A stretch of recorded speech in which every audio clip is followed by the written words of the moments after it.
Assalamualaikum warahmatullahi wabarakatuh. Salam kami kepada angku-angku saudara-saudara warga Minang di seluruh tanah air dan Malaysia. Ke hadapan Anda sekalian, kami antarkan sepasang kaset ceramah adat berjudul Baringin Bonsai. Disusun dan disampaikan sendiri oleh Angku Yus Datuk Perpatiah. Semoga ada manfaatnya buat masyarakat kita di kampung maupun di rantau. Selamat mengikuti. Bismillahirrahmanirrahim. Pada pertemuan kita dengan Balerong, pertemuan yang ke-81 nangko, kami ingin mengatangahkan satu permasalahan tentang kondisi kepemimpinan Pengulu dalam masyarakat Minangkabau di penghujung abad ke-20 ko. Beriring dengan keberadaan adat itu sendiri nalah kropos dimakan maso. Figur minyak mamak kini dirasakanlah sangat rapuh dan menampakkan gejala kehilangan pamor di tengah-tengah masyarakat yang dipimpinnya. Dari segala arah eksistensinya mengalami pelapukan. Dari dalam, dari luar, dan dari pergeseran nilai serta perubahan pola pikir masyarakat Minang sendiri sebagai proses kehidupan menuju modernisasi gaya barat. Saibarat rumah begonjong natu ejua, kini tunggak condong sandila rata kasau caya paranta gajai, rasuak patah jari humuk lantai jejanjang nalarapuah kemana orang nanya lagi. Nah, mencaliak kepada kenyataan nan ado, terserah kepada kita nan punya rumah lah. Apakah akan dibiarkan runtuh surang dan di lokasi tepat nalang dibangun hotel je restoran? Apakah akan dirombak total untuk digantikan di rumah masa kini dan modern permanen? Atau akan dipugar dengan mempertahankan gaya orang saiswa tapi memakai tiang cor betulang basi, dinding beton atau genteng dan bisa awet menahan gampo dari barat? Sadonyo terserah kiawak. Angkongku dan sanak pandanganan terhormat, lah talukih indah dalam sejarah bahwa jauh sebelum ekspansi budaya-budaya timur ke tanah Melayu, jauh sebelum kolonisasi bangsa-bangsa Eropah menjelajah Nusantara, bahkan sampai pun kepada dua dasawarsa kemerdekaan Indonesia, satu etnis yang mendiami wilayah tengah Sumatera bagian barat bernama Minangkabau lah mempunyai satu masyarakat yang tersusun rapi dalam tatanan adat di bawah kepemimpinan para pengulu suku. Sejarah juga mencatat, walau Minangkabau pernah jaya di zaman dinasti Rajo-Rajo Pagaruiwang, namun kerajaan itu adalah negara yang berkonstitusi adat. Sedangkan Rajo tidak mutlak menyentuhkan tangan kekuasaannya dan menembus dominasi pengulu-pengulu dalam negari. Ini merupakan sistem kerajaan berbentuk federasi, di mana penghulu berstatus sebagai raja-raja kecil yang berkuasa penuh dalam wilayah hukumnya masing-masing. Satu bentuk kerajaan lama yang tak pernah ditemui di mana dan kapanpun selain Minangkabau. Penghulu adalah pucuk pimpinan kaum dalam satu unit pemerintahan yang dibantu tiga unsur perangkat adat, yaitu Malim membidangi agama, Manti sebagai pelaksana, dan Dubalang bertanggung jawab di sektor keamanan. Penghulu merupakan tiang penyangga dalam kepemimpinan suku dan sekaligus beliau juga menjadi anggota dewan dalam pemerintahan nagari yang disebut sebagai Andiko. Maka dalam kesatuan tugas, penghulu diimbaukan sebagai ngan gadang masa batuah. Inyo gadang dalam kaumnya, inyo basa dalam sukunya, dan batuah dalam negari. Angku-angku, secara logat, kata-kata penghulu terambil dari dua patah kata, yaitu pangka dan hulu. Bermakna sebagai tampuak tangkai, sebagai kapalo, komandan atau pemimpin dalam kaumnya. Datua adalah gala penghulu yang bersangkutan. Sedangkan pengertian minyak mamak ialah himpunan penghulu-penghulu dalam satu negari. Contoh, Sofian Datuk Bendaro, penghulu suku Koto minyak mamak dari negari Gurun Tanah Datar. Sofian nama keteknya, Datuk Bendaro gala pusako dalam kaum, penghulu yang berdaulat di suku Koto, dan beliau salah seorang minyak mamak anggota lembaga adat di negari Gurun Wak Tanah Datar. Jadi, datua orangnya, penghulu jabatannya, dan nenek mamak koroknya. Sesuai dengan fungsinya, maka dalam memilih figur penghulu, sewajarnya lah memenuhi kriteria umum bagi seorang calon pemimpin. Antara lain, ini mesti loyal terhadap jabatannya. Ini mesti berilmu, mesti jujur, adil, berani, tidak cacat moral, dan tentu saja bertakwa kepada Allah Subhanahu wa Ta'ala. Adapun persyaratan khusus menurut ragian nanta kambang cupak nanta taga, ini dipilih berdasarkan giliran menurut adat budi caniago atau keturunan mamak kemenatan sepanjang caro kutu piliang. Namun faktor mungkin jepatui harus diutamakan dari persyaratan-persyaratan adat tadi. Penghulu yang dipilih secara demokrasi murni dinobatkan dalam satu upacara adat pada perjamuan negari. Kabau pun lalu dibantai, tanduk dibanam, darah dikacau, daging dilapah. Pengertiannya ialah sifat-sifat hewani yang cenderung membinasakan dan melukai mesti dibuang jauh-jauh dari jiwa si calon pemimpin. Darah nan hangit menggalaga dikacau supaya dingin dari temperamen nan meledak-ledak, dan dagingnya bisa dimakan mengenyangkan anak nagari. Itulah kiasan dari sifat pemurah seorang penghulu. Kemudian merawa pun dipancangkan di medan peringatan. Bendera 3 warna menjulai tinggi dan pucuaknya terjulai tunggak ke bawah. Tafsirannya 3 karakter mesti dimiliki penghulu, yaitu kuning sebagai lambang kekuasaan, merah sebagai lambang keberanian, dan hitam lambang kesabaran dan ketabahan. Sedangkan ini mesti berdiri kokoh dan berwibawa di tengah-tengah masyarakat. Namun kapalnya tunduk mengayomi orang yang di bawah, rendah hati dan berilmu padi. Usah mantang-mantang ngawak dia teh nak main po, kok gadang nak malendo ataupun panjang nak melili.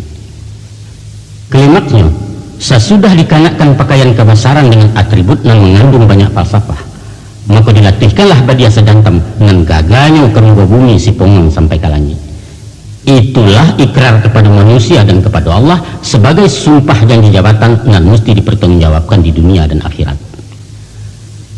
Angkuang kudu sanak penanganan terhormat, kalau diceliak dari daulat yang dilimpahkan anak buah kepada pimpinannya, maka kedudukan penghulu tidak lebih dari seorang ketua organisasi.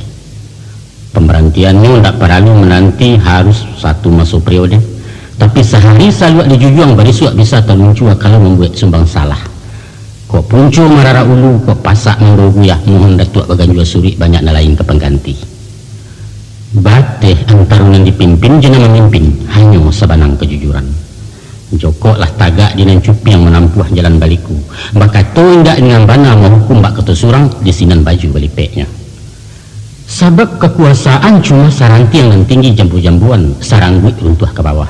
Didahulukan paling yang selangkah bajarak tungkai-tungkaian sahambu lompek latibu. Baik itu wajah jangku dalam adat. Tapi sebaliknya pula, di tangan penghulu berhimpun kekuasaan. Dan menurut kepada demokrasi ala barat dibagi kepada 3 lembaga bernama trias politika.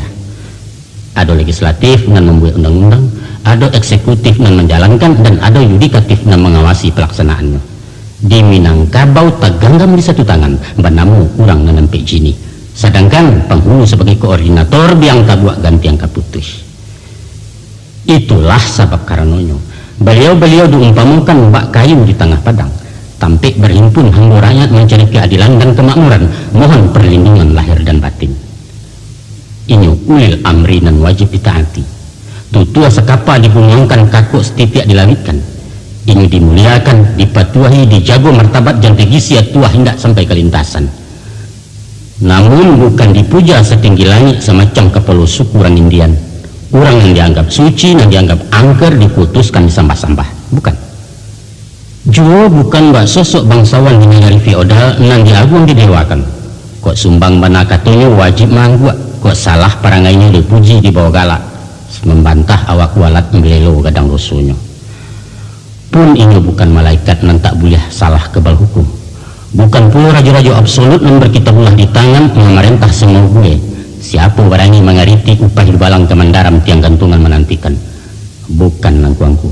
Penghulu bukan tipe pemimpin semacam itu. Kata pemimpin di Minangkabau boleh disanggah, kebijaksanaannya dapat dibanding asalkan menurut aturan main. Silahkan mencacek konyo buat, tapi berikan dan elok ke pengganti. Melawan nama aja kebenaran menyoal guru di pitua itu bunyi undangnya.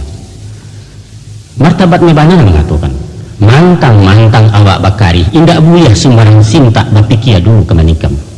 Sebab letaknya cenderung ke kida sisiknya tangan tabuan dia kesong mangku dicabut.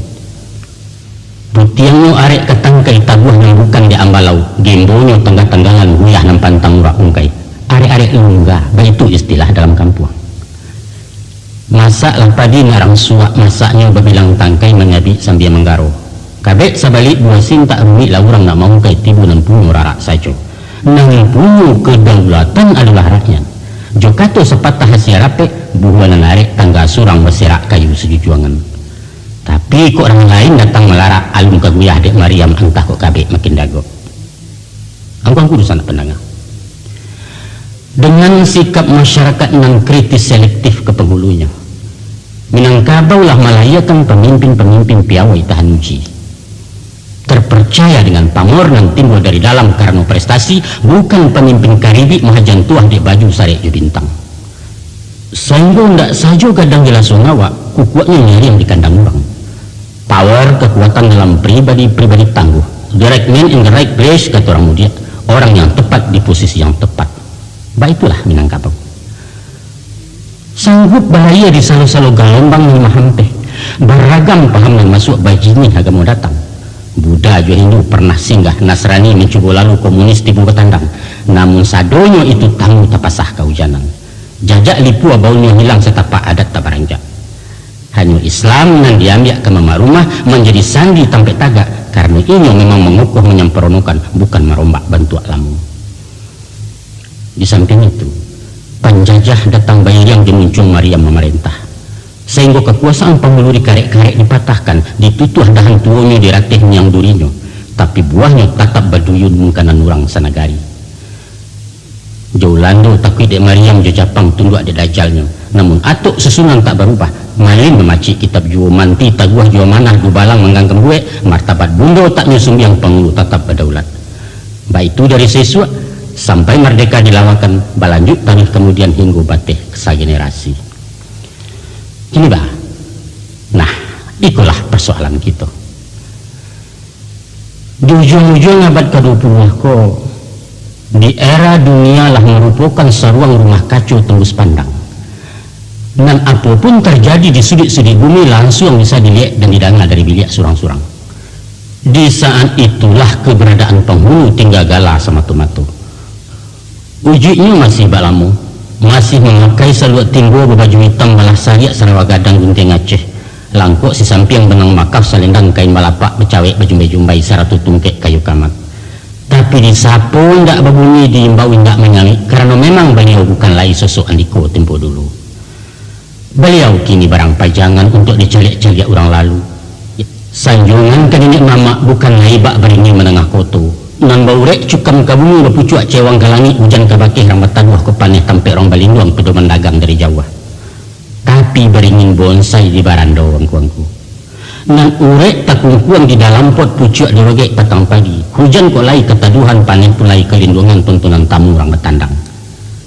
Baringin bonsai. Itulah misalan yang paling tapek untuk penghulu masuk ini. Kita tidak akan mencelek lain nenek mama bersidang di balai orang untuk membakatukan kuado peraturan dari ateh yang membarek ke dana negari, atau memperjuangkan keluhan masyarakat tentang beban pajak yang tidak sesuai di penghasilan. Sebab segala aspirasi rakyat akan ditampung di DPR tingkat 2. Nyali datuk-datuk akan ciut memperdamaikan pemuda cekak bakampuang, menyidangkan cilok kabau atau orang ketangkuk dalam bilik, karena masalah keamanan adalah hak wewenang polisi. Rapek nenek mama takkan mampu menggagalkan perkawinan melanggar adat, apalagi menjatuhkan sanksi menurut cupak nama papek. Soal itu selesai di kantor kuah. Luko menang, bangkak mendama, hukum dando liman maliman sangketo pusako tinggi bukan porsi penghulu yang bersangkutan. Ada pengadilan negeri yang akan memproses dalam kasus perdata. Baselisia di rumah tangga, pai KPPMP, jual bali tanah pusako ke notaris mengatasi kenakalan remaja karajo hansip. Pak Kades jandiarok kamar nemui penghulu untuk pai bertanya pulang bakeh beberito. Sebab atasan beliau bukannya datua, tapi Pak Camai. Di mana duduk kami? Duduk angku-angku dikan. Silahkan mengaji tambo alam Minangkabau, mengaji undang-undang yang 20, pacakalah adat nanampe, kato ampe jalanan ampe. Tapi jangan dipacakan kilo ampe puluh ampe berang sebulai bagi angku. usah bangan-bangan nak memilih anak nagari, karena nagari itu sendirilah punah sejak tahun 79. Kini kampung lah balurah-lurah lah desa-desa, wali negari lah balipek ke Pulau Jorong lah berkubuah. Angku-angku sanak penanganan terhormat. Keberhasilan jariah payah datuk-datuk tempo dulu nan pernah jaya melukis cover Minangkabau kini tinggal kenangan. Nostalgia bagi mereka nan hidup itu go zaman. Ba'abana gambaran karismatik kepemimpinannya, baliak-baliaklah album sejarah. Di sini nampak tokoh-tokoh yang berbicara lantang di zamannya dan malah mati syahid dalam keyakinan memperjuangkan cita-cita menuju Indonesia merdeka. Memang dalam rentang waktu nan itu panjang, pasti ditemui turun naik pasang sejarah. Aduh masuknya bulan tanah purnama raya membuat malam jadi siang. Aduh saat ini susi menentang hilang untuk bari suat timbul baliak bulan sabi baran suat tarang. Ya itulah hukum seleksi alam. Dan kita mesti tunduk dengan kenyataan-kenyataan sebagai dialektika dan romantika kehidupan. Kini sekadar paube-ube ati ibu, kita hanya akan menyaksikan upacara-upacara yang bersifat seremonial. Umpama dalam barale, dialek kawin anak kamanakan penghulu masih hadir, walau segala sesuatunya ditekel di orang semando apa paja. Nang perlu beliau nampak ada orang kampung nampai barale. Baitu pun dialek nagari betagak penghulu atau alek desa dalam upacara peresmian proyek, beliau akan dibarikan dipaneh garang dalam kostum kebesaran bersaluk bersisik karih, basa lingkik menanti tamu dari Padang atau Jakarta. Kita bangga apa-apa itu terkesan disambut secara adat sambil melambaikan tangan ke raja-raja kecil tanah Minang. Dan baitu juo alek nasional nan balangsung sekali 5 tahun, itulah inyo pesta demokrasi. Di saat-saat itu beliau disapu beramah tamah, diundang duduk semeja, malah mungkin diberi hadiah pena berlambang macam-macam. Pendeknya nenek mama awak menjadi primadona nan diparabutkan tamu nombor 3. Nan hitam merayu-rayu, nan putih meragang-ragang, nan kulabu pun datang mengujuk kadang-kadang menggereka. Beko ale usai lapiak berguluang marapulai bararak masuk biliak, beliau dilupo dilengahkan indak disapu-sapu lagi sampai 5 tahunan katibu pulau. Itulah nasib penghulu kita, dan itulah nasib Minangkabau. Memprihatinkan memang. Nah kini timbul pertanyaan, apa yang menyebabkan ambruknya karisma kepemimpinan nenek mama dalam masyarakat Minangkabau sehingga hampir mencapai titik merah pada figur tanpa relevansi? Satu pertanyaan pendek sederhana, tapi jawabannya tak mungkin sependek dan sesederhana itu. Banyak faktor yang mendorong sampai tiba ke taraf separah yang kita baca tadi. Ada faktor yang muncul dari dalam kepribadiannya sendiri sebagai subjek, ada faktor eksternal di luar lingkungannya, dan ada pula faktor X yang kadang-kala merupakan satu keharusan tanpa bisa melak maindakan. Maju kena mundur kena, itu istilah populernya. Tapi yang paling dominan mencapai pendangkalan eksistensi penghulu adalah kondisi adat itu sendiri sebagai lapangan di mana beliau bisa bermain. Adat nan nindak lagi dipertimbangkan zaman, adat nan kehilangan potensi untuk menata masyarakat modern. Ibarat harimau yang berdaulat di hutan belantara, kini rimbo tebana nan tabaka. Bahkan rumput pun tak tumbuh lagi ulah penebangan kayu secara liar. Harimau tak dasak tetapi kampuang. Bah keciknya mengamulai, saya yang panjang tak berguna, kuku yang tajam tak terpakai, balang awak yang tadi ditakuti kini tak tempel laki ke dinding di offset menjadi hiasan ruang tamu. Atau paling banter dipiaru di dalam sirkus, bermain di kandang basi menari menunggu irama ujung cambik dari pawangnya. Kalau itu punahkan saja harimau itu om, tidak boleh. Itu melanggar undang-undang. Ini perlu diidui untuk menjadi bahan riset ilmu pengetahuan. Sebab karena itu harimau mesti dilindungi sebagai sesuatu nalah langka di muka bumi.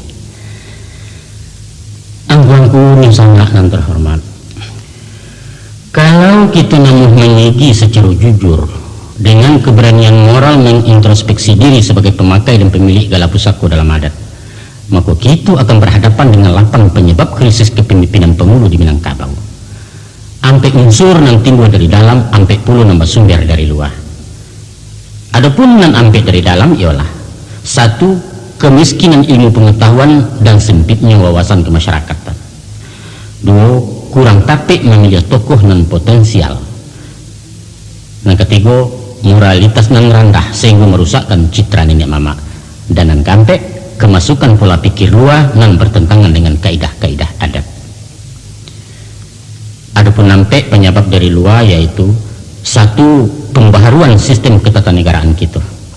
Kedua, timbulnya pergeseran nilai akibat modernisasi. Tiga, islamisasi dan alun tuntas dalam penjabaran adat basani syarak-syarak basani kitabullah. Dan keempat, pincangnya hak dan kewajiban antara penghulu dan anak buah. Mari kita coba memasuki satu persatu. Tapi sebelumnya kami ingin memberikan batasan bahwa kelemahan-kelemahan yang akan kami singkok bukanlah menjadi sikap pribadi penghulu kita secara menyeluruh. Kami hanya memberikan kesan sebab indikasinya ke arah itu memang ada, malah kita dapat merasakan walau barangkali sulit mengatakan. Untuk itu kepada angku-angku nenek mama kami memohon rila maaf usah bauriah dalam hati. Dan pertama, adapun masalah kekurangan ilmu pengetahuan dan wawasan. Apakah itu ilmu agama dan pengetahuan umum yang berkaitan dengan tugas-tugasnya di lapangan. Dan yang teramat penting banget penguasaan ilmu adat dengan segala liku-likunya. Kita temui di banyak pribadi nenek mama. Sehingga ketidaktahuannya menyebabkan kesenjangan dalam membiak kebijaksanaan. Bukan hanya senjang, malah ada kalanya bisa lumpuh total kehilangan persepsi tentang sesuatu yang dituntut mutlak dari kepemimpinannya. Sebagian ada memang yang cukup handal di bidang adat, namun gampang kalau berhadapan dengan disiplin ilmu lain. Dibacanya Tambo Ba'ayelia, dikatakannya orang Minangkabau adalah keturunan langsung dari Iskandar Zulkarnain di nagari antah berantah. Kitoko sapih balahan dari Rajo Tigo Jurai, nan tua bagala Maharaja Alif badaulat di Banorum, nan tangah bagala Maharaja Dipang memerintah di Bedong Cino, nan bungsu bagala Maharaja Dirajo, nan turun ke Pulau Ameh Nangko. Kalau ada nama tanya di mana letak benua ruhum tungku, katanya ruhum itu adalah Roma. Padahal yang dimungkasi di ruhum itu tak lain dari bangsa Rum, namun Turki di zaman pertengahan dan bukan Roma atau Romawi. Lantas kebanyakannya non ahli antropologi membantah bahwa tidak pernah ditemui tokoh Nambagala Maharaja Dipang di buku sejarah Tiongkok kuno. Dan kedatangan Datuk Maharaja Dirajo ke Sumatera hanyalah dongeng, karena tidak dilengkapi dengan tahun-tahun kejadian atau prasasti yang diyakini sebagai pegangan ilmiah. Karena beliau tidak sanggup beradu argumentasi, akhirnya memberutuk dengan agak emosi. Ilmiah bukan urusan lain, sehingga itu yang didengar dari orang tua. Marah ya. Pernah pula beliau di debat di cucunya di pesantren, waktu mengatakan adat basani syarak basani kitabullah. Bertanya si cucu tadi, kitabullah itu apa itunya? Pendek saja jawab beliau, Quran. Dan bertanya tidak puas, kemudian berkomentar, kitabullah bukan hanya Al-Quran ya, tapi Injil, Taurat dan Zabur juga kitabullah. Jadi bah, katanya Datuk mula agak sandek kok. Ya kalau begitu orang Minangkabau kok agama nasi ramasnya di samping Islam, Nasrani, Yahudi, baik ku ijo, PKI yang kok disarahan sekolah Arab malah jadi kapiah. Bukan main yang beliau. Padahal yang dipertanyakan Pak Jatuh adalah kitabullah itu, karena ini ingin penjelasan. Bagaimana kok tidak disebut saja adat basani Islam, Islam basani Quran? Pantas bukan? Nah, ada pula sebuah dialog pendek antara seorang penghulu dan anak muda yang datang dari perantauan. Macam itu ceritanya. Pada suatu kali serombongan pemuda sedang menerima briefing adat, waktu Kapai mengatakan marpulai ke rumah Nak Daro. Dengan gaya nama yakinkan, penghulunya memberi pengarahan. Kalian jangan memberi malu dalam malai orang. Tidak boleh menyentuh kepala jamba dan tahidang di tengah-tengah jamba. Tengah-tengah juga ada, ini tengah, awas. Kenapa begitu tuh? Melanggar adat. Melanggar adat. Adat apaan tuh? Dihidangkan, tapi nggak boleh dimakan. Ya nggak boleh pantang. Ya semua juga bohong. Kalau nggak boleh ya buat apa dihidangin, simpan aja di belakang. Satu pertanyaan logis, karena memang satu logika. Buat apa? Aku orang tak dapat dijalihkan dari beliau. Ada pula penghulu awak dan siap-siap tangguang, tapi tidak paham hakikat adat. Dalam suatu pengajian beliau berfatwa bahwa orang Minangkabau lah terlanjur syirik dari dulu sampai kini tidak tobat-tobat. Adapun syirik yang dimungkasi beliau karena orang menyembah ke manusia. Ayo yang kita berpatiah sambah tibu paduangku. Itu yang syirik kata beliau. Padahal itu hanya istilah. Sebagaimana juga kata-kata sembahyang bukan berarti kita menyembah hyang, dan hyang itu artinya dewa. Bukan. Pada kesempatan lain, Datuk Kituku menyampaikan bahwa pewarisan haratu kekemanakan menyalahi hukum faraid. Quran galeh-galeh mengatakan bahwa anak adalah ahli waris, bukan kemanakan. Haratu nama tunggu. Aduh cik nang beliau parah mana. Beliau bapa cik kepada paham seorang ulama bahwa kedudukan hukum haratu pusako tinggi di Minangkabau adalah subahat. Haratu ndak jaleh dan diragukan halal haramnya. Sesuatu yang subahat hukumnya haram, dan haratu pusako di tanah Minang haram menurut syarak. Subhanallah. Adalah hak seseorang untuk bersikap ragu. Tapi ijma ulama seminangkabau dari dulu meyakini halalnya dan menghukumkan tanah pusako sebagai haratu musabalah, bukan subahat, yaitu mengkiaskan kepada haratu pusako Sayyidina Umar di Khaybar, nan sampai kini ku masih aduh. Sampai pun terakhir tahun 68, pakar-pakar hukum masih menetapkan halal dalam seminar kedudukan pusako tinggi di Batu Sangka. Hadir antara lain Buya Hamka sebagai ulama, Profesor Hansairing sebagai ahli hukum, dan Profesor Badar Johan dari golongan cendekiawan. Silahkan saja tidak sependapat, silahkan. Namun yang menjadi masalah, wawasan beliau terlalu sempit dan tak namuh membanding di pendapat orang lain, sehingga pendiriannya yang kaku menimbulkan keresahan umum mengingat kedudukan beliau sebagai pemangku adat. Disikulah rusaknya. Lain pula ceritanya dengan nenek mama kita nan jebolan Fakultas Sosiologi. Di satu panel diskusi tentang adat Minangkabau yang diselenggarakan mahasiswa Minang, si narasumber nan tak lain dari datuk intelektual awakku mengatakan, kata beliau, sistem kekeluargaan matrilineal yang mengambil nasab kepada ibu adalah fosil-fosil dari budaya manusia di zaman batu. Karenanya tak mungkin lagi dipertahankan keberadaannya kalau kita tidak mau ditertawakan peradaban dunia. Hanya tinggal beberapa suku terkebelakang di benua Afrika yang masih memakai, selainnya sudah menganut sistem patrilineal, menasab kepada ayah. Kok mau jadi penghulu om? Itu celote seorang mahasiswa mendengar pendapat non kontroversial itu. Ada pula yang melontarkan pendapat bahwa orang Minang lah terlanjur salah, bahkan keliru besar dengan falsafah alam takambang jadi guru. Sebagai makhluk yang berakal, manusia itu harus menaklukkan alam untuk dieksploitasi guna kepentingannya sendiri. Alam itu mesti digurui, kok malah dijadikan guru. Seorang cendekiawan dan juga datuk mengoreksi puluh pepatah yang menjadi pedoman kehidupan orang Minangkabau. Katanya adat Minang dengan pepatahnya yang menjadikan orang awak bodoh. Umpamanya menyawak di lili apa kata di bawah-bawah, atau mahaja curang dengan tempe nak di atas tekurang nak di luar, atau menyuruh berkhianat dengan titi biasa lapuak janji biasa mukia, dan lain sebagainya dan lain sebagainya. Banyak angku-angku, banyak lagi penafsiran yang senada dengan itu, dan pada pokoknya merendahkan nilai-nilai falsafah adat Minangkabau. Dan adalah wajar-wajar saja kalau inyo keluar dari mulut seorang terpelajar, apalagi disampaikan di forum ilmiah. Yang tidak wajar kalau menyampaikan orang berpredikat datua, walau ini seorang ilmuwan. Akan sangat fatal kalau asumsinya bukan didasarkan pengetahuan adat dan mendalam, bahwa di Minangkabau kata benisaru dia mekieh. Pepatah tidak mungkin dipahami secara harfiah, sebab ini merupakan bahasa sandi dan mengandung banyak makna. Sedangkan memaanakannya harus dengan penguasaan sastra Minang yang unik. Mungkin awakna tak pandai menjujai dikatakan pajak tak penggalap. Kayu basah membasorongkan di malah nasi kemasaknya.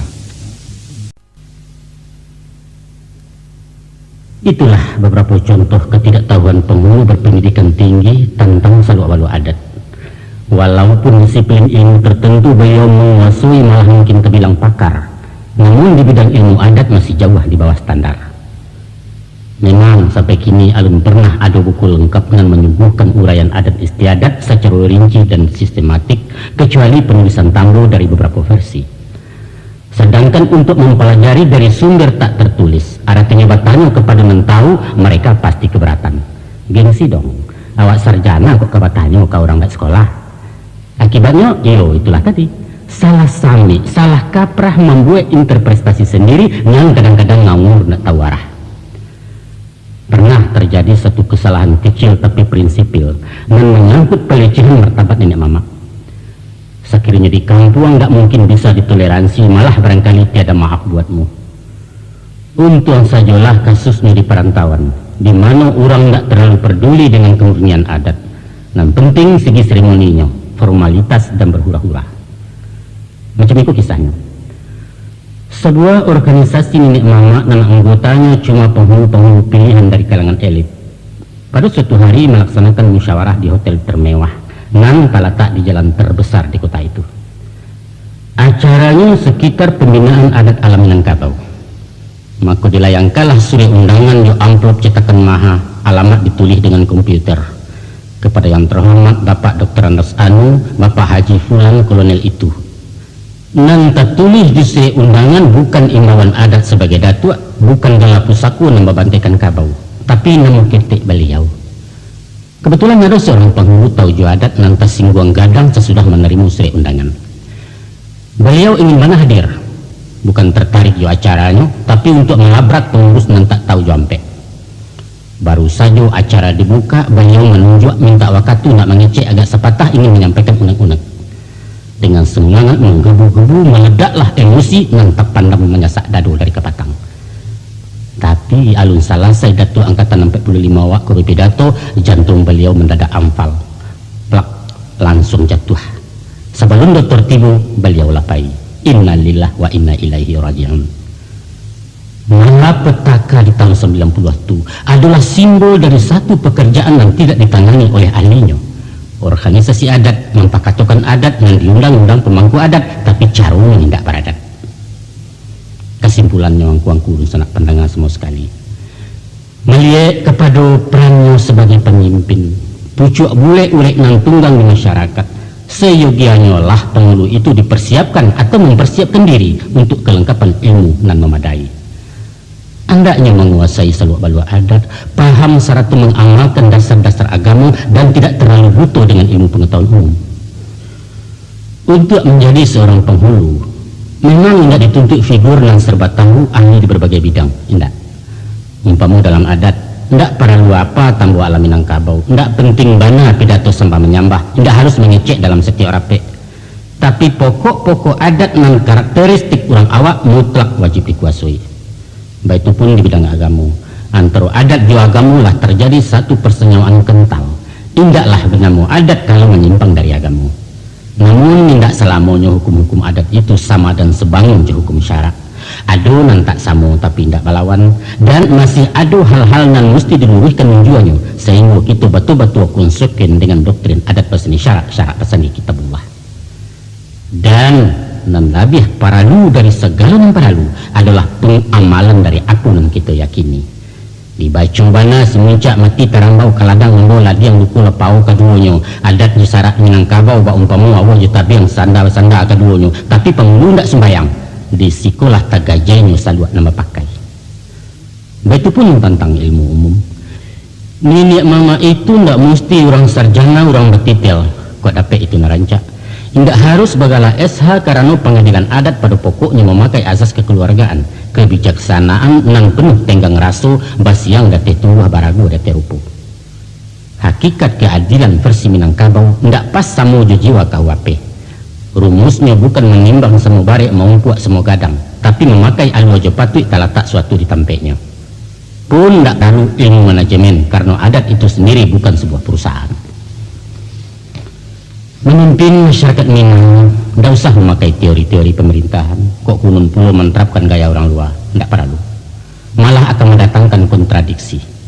Yang dibutuhkan adalah kebijaksanaan yang bersifat komunikatif antara yang dipimpin dan memimpin. Kayu kabajak sadionya kirunya lantik landayame, kaningat mamak sadionya kirunya cadiak pandayame. Talang kau cadiak pandai ame tidak berguna di Minangkabau.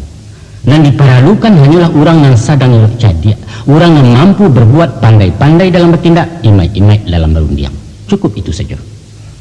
Itu ciedo.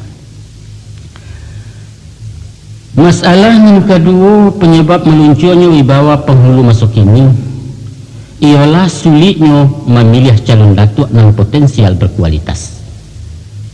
Kini zaman lah berubah. Dulu karamapun di biola, kinilah TV parabola. Di London betul terambau awak di siku dan tagagau pakiaknya sampai ke meninjau. Bertinju tison di Amerika orang menonton dari muka. Sebab antara Kurai jo Korea, antara Singapura jo Sungai Pua, antara Malaku jo Malala, apalagi antara Cengkareng jo Cengkareng, Surabaya jo Sarubaya, Kalideres jo Sungai Dare.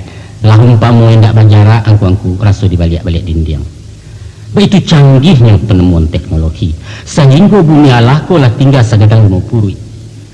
Parabola jo TV warna labas serak sampai ke bukit-bukit ditonton bebas tanpa filter di masyarakat umum. Bayangkan, kalau biskop lah masuk rumah, badiskotik di dalam kamar, tidak ada istilah 17 tahun ke atas, sadonya buliah menonton. Nantuo nan mudo sama sajo kunun puluh nan gadi tangguang. Mituo bagandiang jadi nantu mamak rumah bang sumando ipa bisa ndak masalah. Tentu sajo seluruh dampak positif dan negatifnya lah merubah gaya itu orang awak. Nan terkenal dengan ungkapan ulando bebenteng basi minangkabau bebenteng adat. Kojolah kojo. Bateh-bateh pergaulan, pandangan hidup dan norma yang membantu kaidah sosial di masyarakat Minang klasik, sadunya bagi serlatak tanpa teraso. Seirama dengan itu pula, timbul benturan-benturan nilai dan menggetarkan sandi-sandi adat untuk kemudian mahampir di berbagai sektor kehidupan.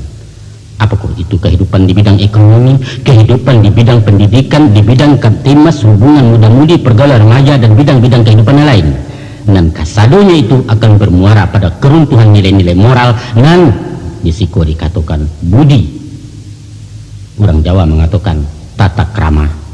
Untuk itu parabola ndak perlu dilarang, turis mancanegara ndak usah diambil, sebab di samping manfaatnya memang ada usaha itu bak mampang kalau do tapak tangan Jawa awak di guluangnya. Dan penting kita berbuat sesuatu dalam mengantisipasi dampak negatif yang ditimbulkannya. Dia sebab karena itu tentu saja diharapkan kebijakan-kebijakan tokoh formal di masyarakat, Pak Kades dengan perangkat desanya, dan Nini Mama sebagai tokoh non formal dan saiknya tentu saja balain ke Pak Kades ataupun Pak Kadus. Nah, gunung memandangkan ayabah nan datang menghondoh itu tentu saja dibutuhkan para penghulunan berkualitas dan rakyat yang suaranya lantang menjawab tantangan zaman. Mencari orang yang memenuhi kriteria umum untuk posisi itu tidaklah sulit. Tapi memilih dan memenuhi syarat mungkin jepatui, itulah menjadi masalah kita di masuk ini. Basua orang yang mungkin karena giliran tibulinya karena dia tunggu di matu, tapi tidak patut dia agak bingung tali gitarnya kan dua salai. Lain dan sehat agak juga, pendidikannya sekolah rendah tidak taki tamai SD. Naninya ialah cadiak, tapi cadiaknya cadiak buruk menjajok di dalam kampung. Nan neten rasa kepade, sayang seketik mentiak bana pantang melihat nanti celak pajudi peminum pulau. Sesudah ditukik-tukik pandangan lampia di layang-layang cedok kenyang jauh lain nampak orang nampak tuik nan berhak pun rela melapehkan. Patui Allah mungkin tabau tampan ngadu potongan lai tamatan SMA Muhammadiyah pitih banyak agama taat. Tapi ada tapinya. Kurang selesai sabalangu inyo tinggal di rantau orang. Bamaso mangko kepulang bemusim menjajak kampung. Percuma. Di awak kunonya tampik bayo coba tidur bakih mengadu elok buat main suret makan makatu interlokal maha pokoknya makan hati juga menjadi. Oh lai beliau tinggal di Sumbar jadi pegawai pemerintah ndak dapat pulang tiap minggu dah di jalan sari besu ado bana liau di kantua mencari awak orang kampung satpam banyak paresonya ansip mambek pintu masuk sekretaris manggil yang saja. Akhirnya sesudah diangin dikisai-kisai diindang ditampi-tampi dadak tabang atah mengisiah tinggal antara di kami diangkek sajunan pendi rumah lah dapet mengkunya bedo besu labiah kematian minyak habis sambat tak lama pitih lindang utang tak lansai satu dilema angku-angku sanak pendangang tamakan buah simala kamu kian entah kemari bedo sulit mencari orang dan memenuhi syarat mungkin cepatwi akhirnya tapaso memadokan apunan ado. Biarlah kok kurang-kurang seketek ke ajo, maka diambillah dengan mungkin saja dipertahankan giliran karena gadang balega cadia basalin kok jatah hendak diambil antah dulu sampai kiawat. Tapi yonan tadi sakalat ambil kasalendang pendukung anak turun mandi. Jo adat ini mengapalang jo sarak jauh sekali. Ndak tantuan angka dikakok ba ayam dianjak malam kamanga koden upah tajawik kau pincang angku cincin sudah jari takuduang. Dia tuh DE-nya memang kurang siap, tidak dibekali dengan ilmu yang memadai. Padahal masalah problema kini tidak lagi pagang juga deh ngelapih jos tempel jempol jari, tapi lah turun meyakan tuh urusan orang berdasi soal sertifikat genetaris. Kemanakan lah cedek-cedek awak SMP pun tak merasai. sehingga terjadilah apa yang dikatakan bak mapi basi jebilah matupiru hikiknya loyang. Akibatnya timbul minder, rendah diri, hilang dibawa, indak kreatif, kurang tanggap. Di toko mengko babunyi jadi penghulu katok-katok, gini maiku pendapat orang laki lah penghulu dan ditanggung si pongang sajonan tadanga. Anda situ dah. Soal mungkin no problem. Nang paralu patutnya. Kini sarjana nang paralu kayunya nang dipandang. Biarlah nak jadi rantau ke ada wak. Sebab sekarang kita harus berpikir realistis. Kita butuh datuk yang punya skill, punya mobil. Rancak. Malah kita bangga banyak pegawai jadi datuk, pejabat jadi penghulu. Adunan dosen pengacara nan abri orang berpangkat, bos nan hebat konglomerat. Malah adunan dari eselon atas toko nasional, se-Indonesia orang mantua ke beliau. Tapi sani mangun sorungan samu nan bak pawah ganti yang bacang sungguh baraliah sinan juo. Iyo lah dapat dan di hati, tak dapat bahkan dak hati. Awak kami yang jorok saja bangga mencaliak dari jauh. Disapunya keindak juo kunon kesinggah menandangi. Kadang-kadang berberanikan diri menemui beliau ke kantor atau ke rumah mengadukan perasaan sepadan dianjak orang. Maka datang sambahlah si kemanakan. Sambil melo ila tak duduk menggamak-gamak tapak tangan tadanga suara sandek-sandek. Macam kok kemangku. Laga dulu ambo minta maaf. Kok kata indak tak susun talonsong ambo mengecek. Sebab apa? Sebab ya malumlah akak balun pendapat kurang pengalaman jauh sekali. Adapun kedatangan ambo kemari, ayo 7 poin aja, jangan bertele-tele. Tagagu si kemanakan. Ibu banati di dalam alun sampai kecek terbuka pakatan malah nembulia.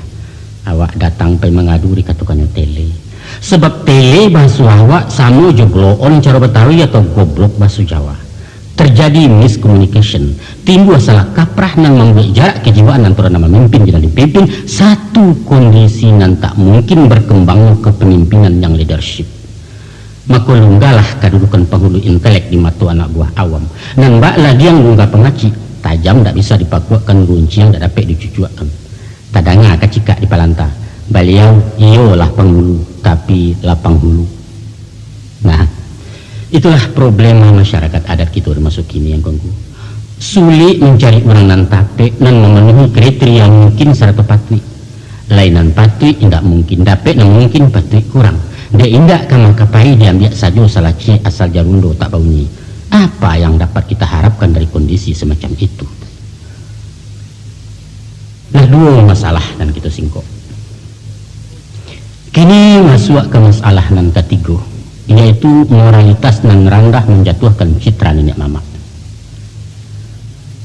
Pemerintah kita lah mencanangkan program untuk terciptanya aparat yang bersih dan berwibawa. Dari pribadi nan barasia pikiran, barasia katu, barasia perbuatan akan timbul wibawa dan karisma. Tipe pemimpin macam itulah yang diharapkan dalam manta umat kepada tujuan luhur masyarakat yang adil dan makmur di bawah ampunan Allah.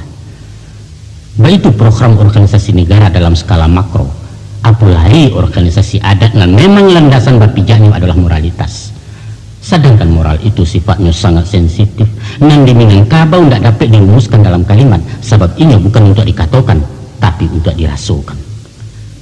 Sedemikian komplit dan kompleksnya masalah moral, seakan-akan ini menduduki ranking teratas dari urutan kemanusiaan manusia Minang.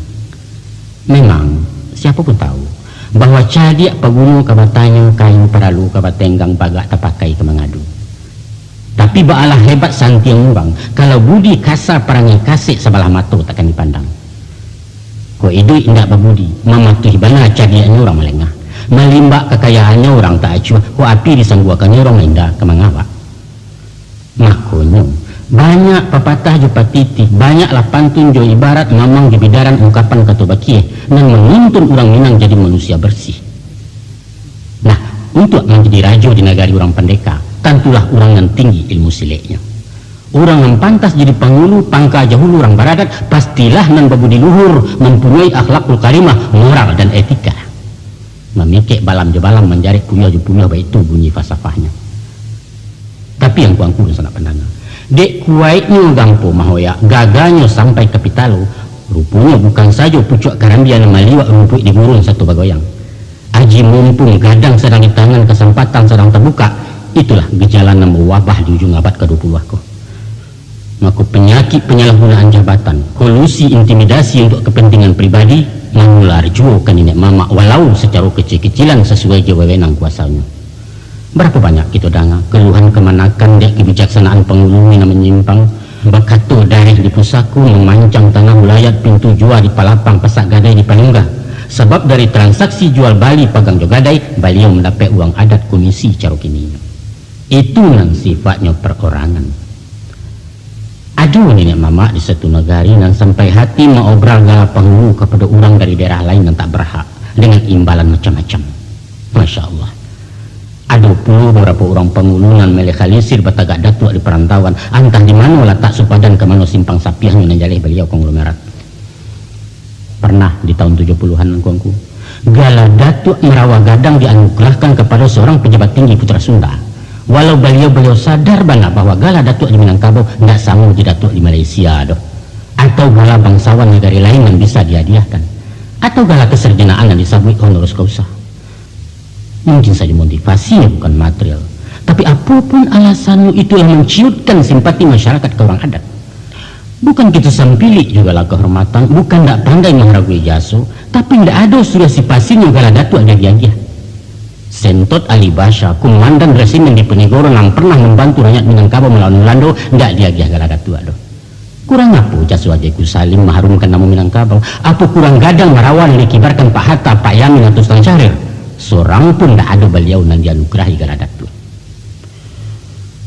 Anggung sangat pendengar.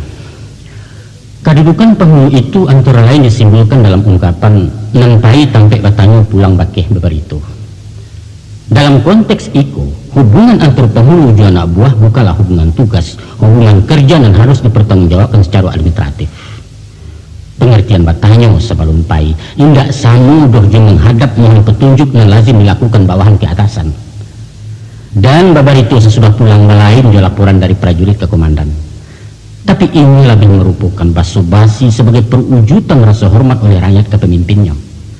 Baik itu hormatnya, sehingga setiap kegiatannya harus sepengetahuan penghulu dan dijagonya bana martabat beliau jangan sampai tanoda ada ulah laku peranginya. Itulah cara anak kemenakan mahamba gadang manjuang tinggi, sehingga gadangnya terpelihara dalam kaum, bahasanya terjaga dalam suku tuahnya berkibar di negari. Untuk itu, ini akan membela mati-matian kalau mamaknya dilecehkan orang. Jangankan mahinu memberi malu, mencacik, merendahkan, dipawaang sebut namun saja punya tak rela walau dari mak ketumbuhannya. Nah, supaya terjadi keselarasan, andaknya hal serupa itu diimbangi dek sang penghulu dengan sikap mental dan moralis. Alangkah kecewanya kemenakan kalau bijo tinamang sagan tungguh. Lah di siang dilambuk-lambuk dipaga lalu dijunjungkan gagang memanjek petuju. Lah nyato martabat malin katu hakikat kok manti katu penghuang gubalang katu mendarih penghulu katu menyelasai. Tapi beliau mahariak juga wasen siang langan tengah balai. Turun pangkeknya tiga tingkit sipai dubalang nama pakai. Sayang benar.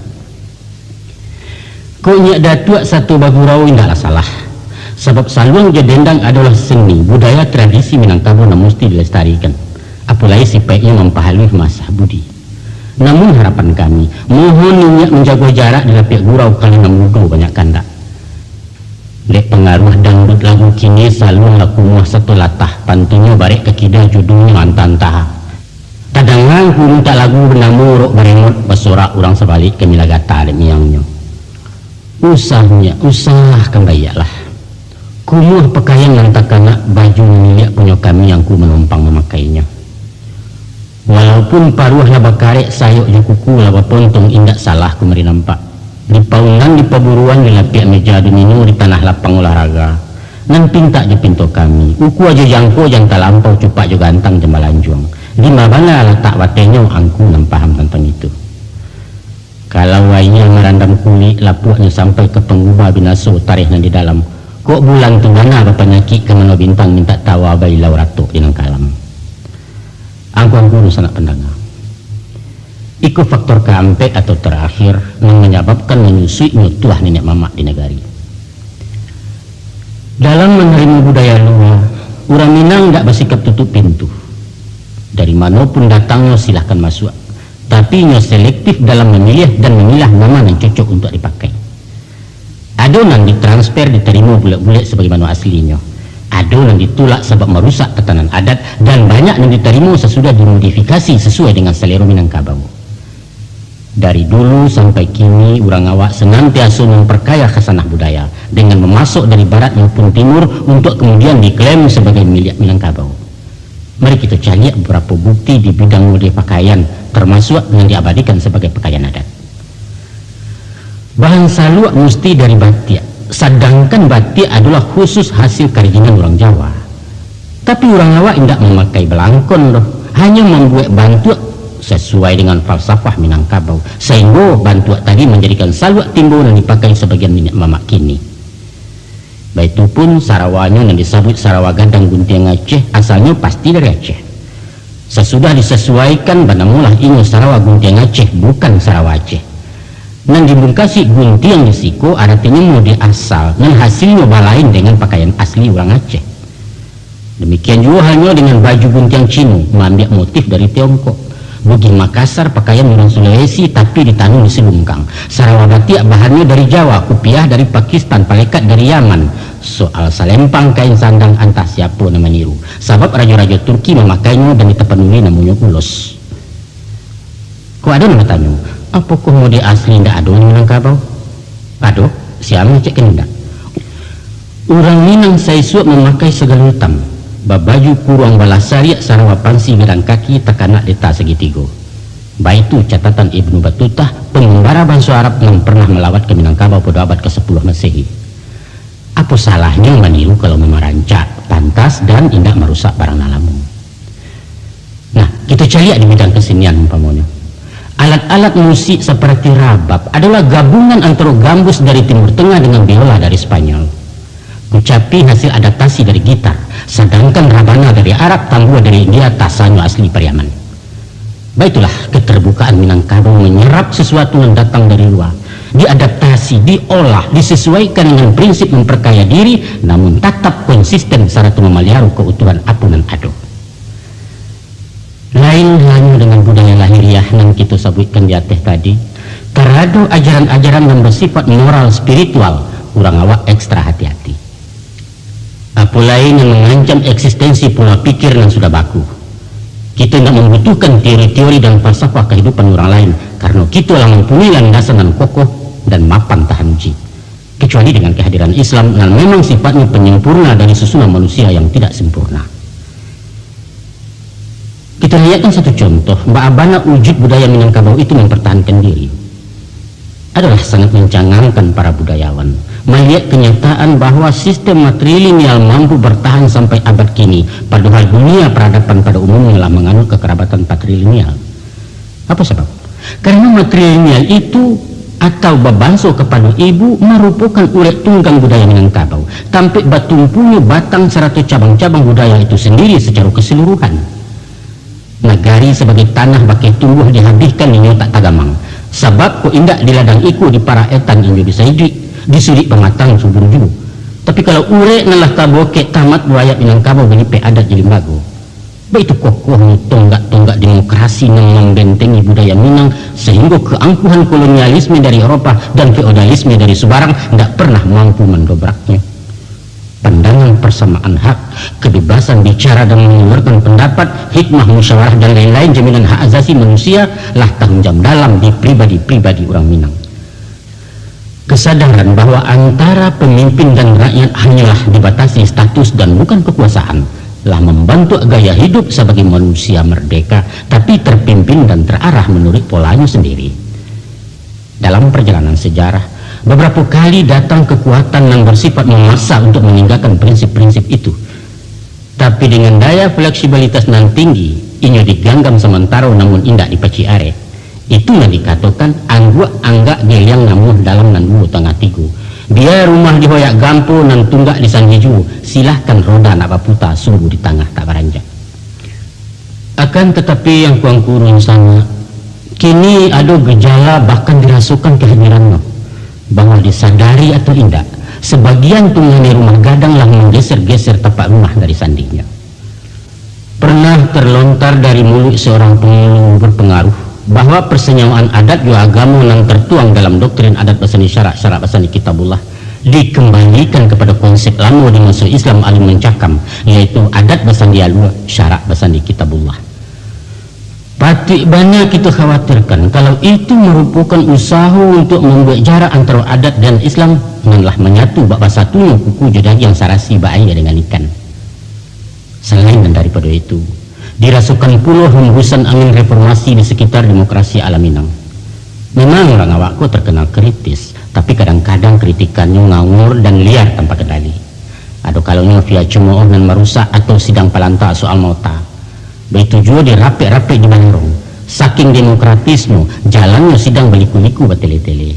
Sadanya ingin mengecek, lampia bule ado saja mempasagi lah makin rimbun datang menutuh maratehi. Sehingga acara sepanjang paso-paso rapeknya sepanjang tali kaya. Melihat kepada kondisi yang tidak sehat itu, timbul ide dari para penghulu beraliran demokrat supaya dalam merumuskan berbagai masalah tidak guna bahan palapiak balayo daun, tidak perlu warapek musyawarah. Kita harus menciptakan kerja yang efisien dan efektif, tidak membuang waktu dan energi. Untuk itu kapling-kapling saja urusannya. Kira-kira itu buah pikirannya. Atau berdasar pengalaman di berbagai forum, apakah itu di forum organisasi, perusahaan dan kantor-kantor, yaitu sebelum dirapekkan setiap masalah dirumuskan dulu, disusun skenario yang matang, baru beko setelah masa dilemparkan ke sidang musyawarah. Orang ngangguak meja di toko rapek bubar laki dan hitam ke putih, direkayasa. Itulah yang sedang trendy masuk ini. Oke bos, kami terima pembaruan gaya klasik orang awak dan kehilangan efisiensi. Nah, lamban tidak sesuai jo susunan serba cepat dan praktis kini nangko. Lapuk-lapuk dikajangi, usang-usang dibarui kok sama di siang.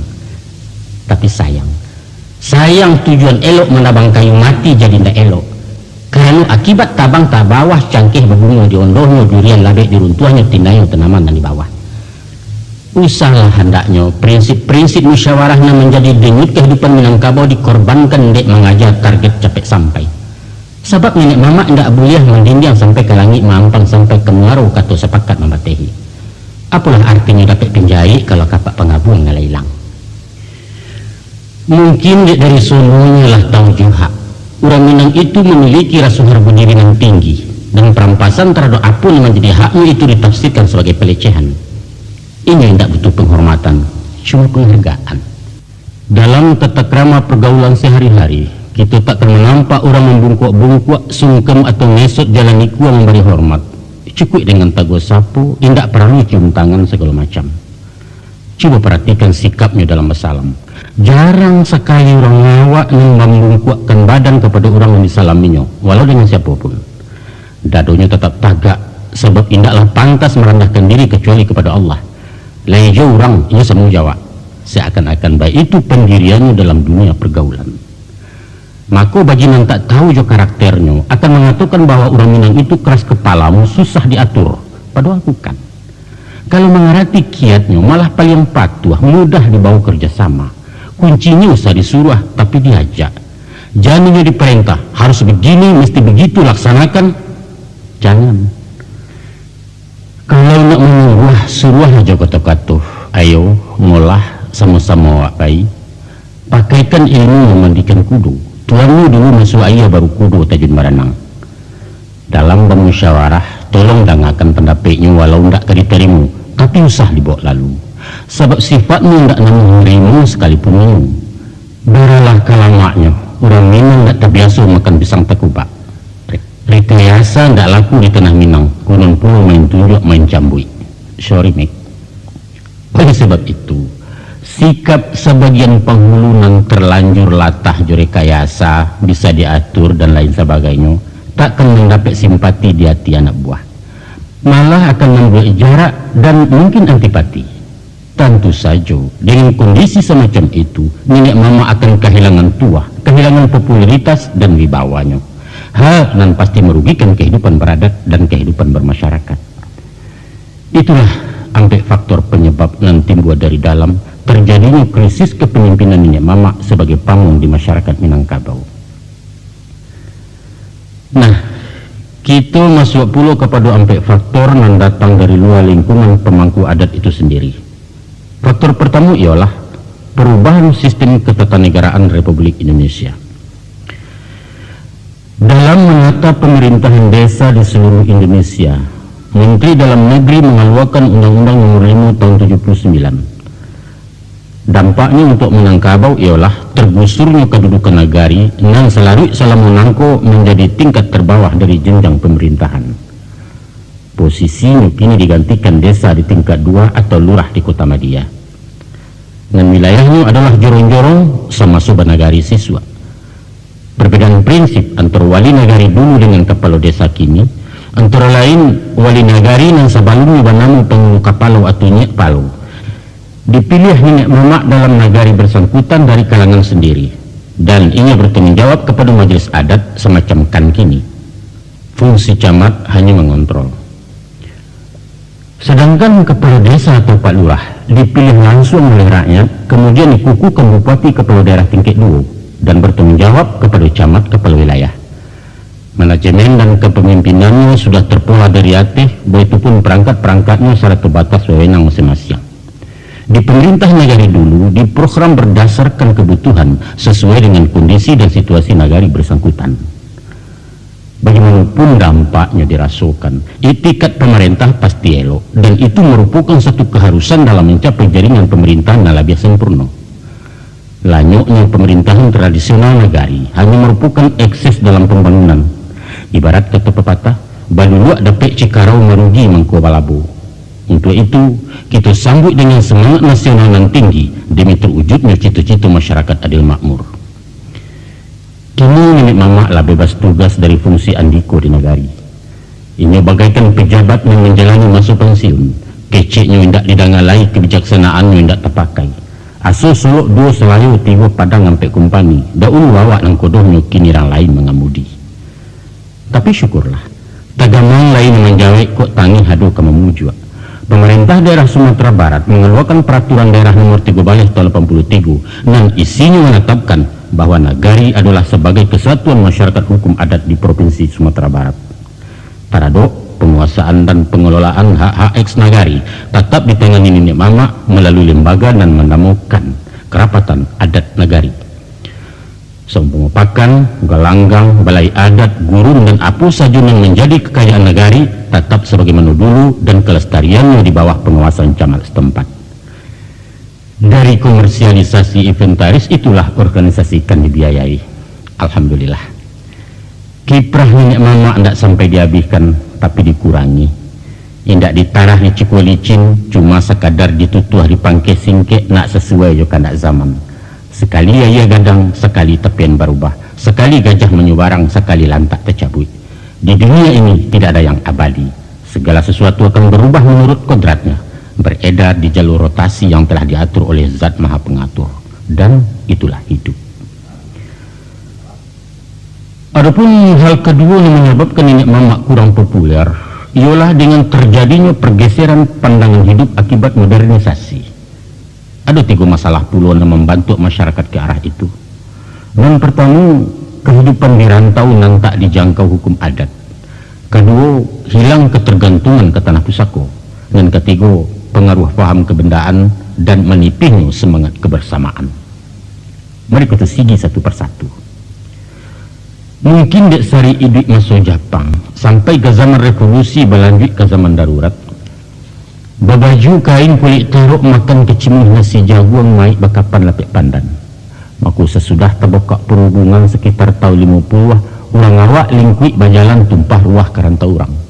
Berubahlah kecikak lama, daun nipah timbakau padang sudah nikah paika ladang, kepada daun nipah timbakau lintau sudah nikah bau marantau. Baserak si BA di muka bumi, malampau sekilang ngaya bangih melinteh durian di tekuk rajo. Ilyas pisak pisawanyik menyubarang ombak nabada buah. Sampailah ke Siak Indopuro hingga ke Langkat Tanah Deli, lape ke Aceh Tigo Sagi Rajang Pasmah Hampek Lawang Sabateh Lampuang Rajo Basah.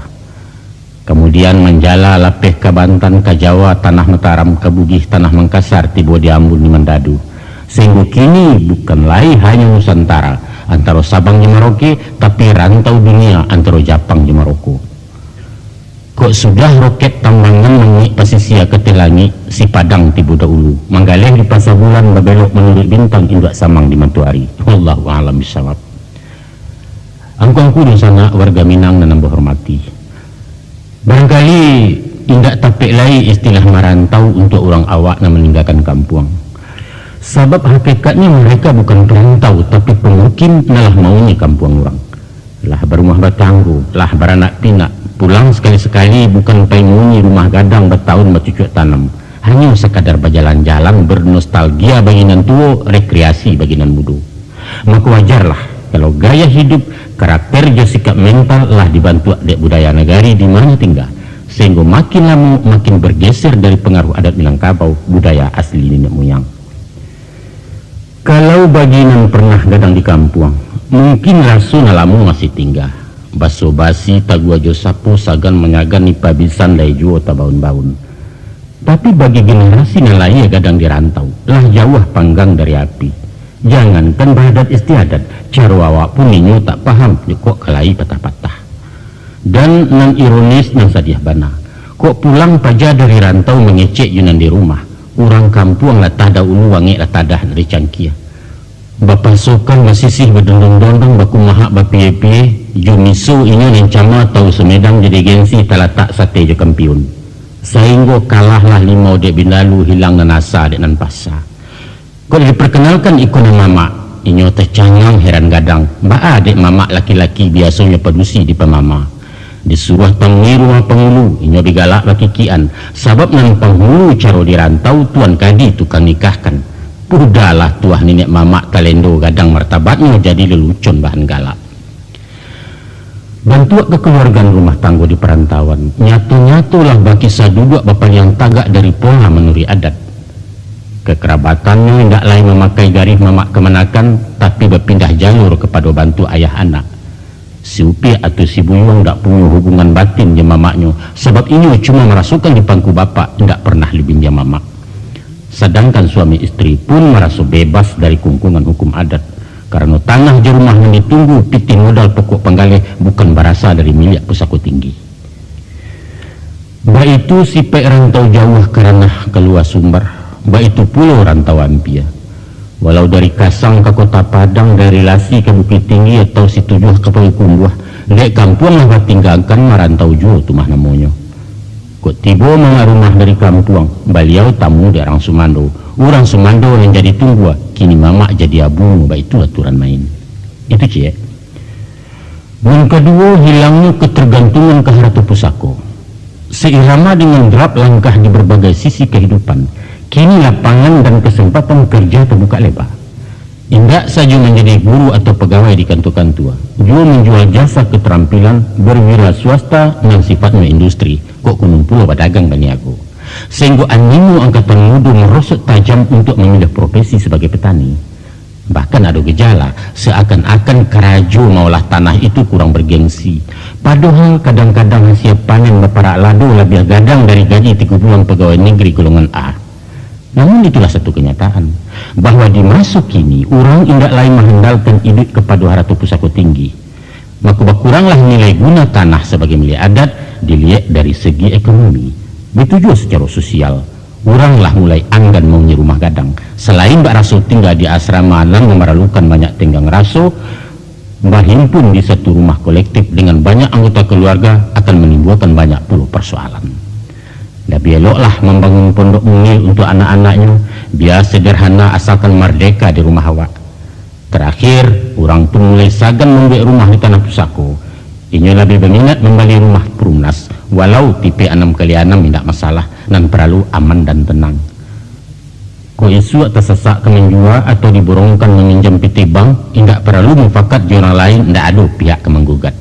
Dengan semakin jauhnya dari jangkauan hukum adat, semakin lebar pula lah jarak dengan penghulu sebagai pimpinan adat itu sendiri. Yang ketiga, sifat materialis dan individualis di masyarakat. Kait-bakait dengan tadi, kinilah terjadi pergeseran nilai pandangan hidup dari alam solidaritas rasa kaum berfamili ke arah kebendaan dan hidup surang. Ada fenomena di kalangan orang awak mulai mau kuas sesuatu dari sudut benda semata-mata, dari pitish juga kekayaan. Dia dirantau atau di kampung, kurang terpelajar di orang awam sama sesipai separangai bahwa kini zaman komersialisasi. Apa saja dikomersilkan, baralek bisa diborongkan prakaro dapat diupahkan, membali nasihat mengkuliah batarib orang bapitua konon jokan tua berurusan. Pendeknya ndak ada cerita kak perai sadonyo kepiang namatur. Kok lai pitih kemasuk kaja dengan sampi, tak peduli di bawah ketalanya dan di samping ketalendo, malu habis budi kesingi halah haram beko dietong sosoh tarwih. Nah, tibu mencari kami nantu pulau, bukan piianya nambah pandang, indah asanya nambah kaji, tapi mencangnya.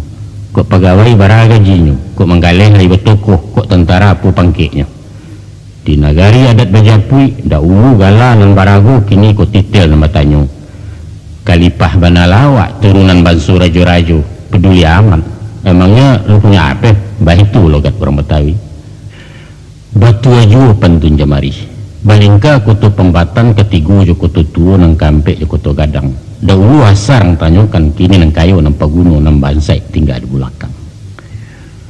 Gotong royong, rasa kebersamaan, kepedulian sosial yang menjadi marih anguknya adat Minang kini lamiti hampir pupui.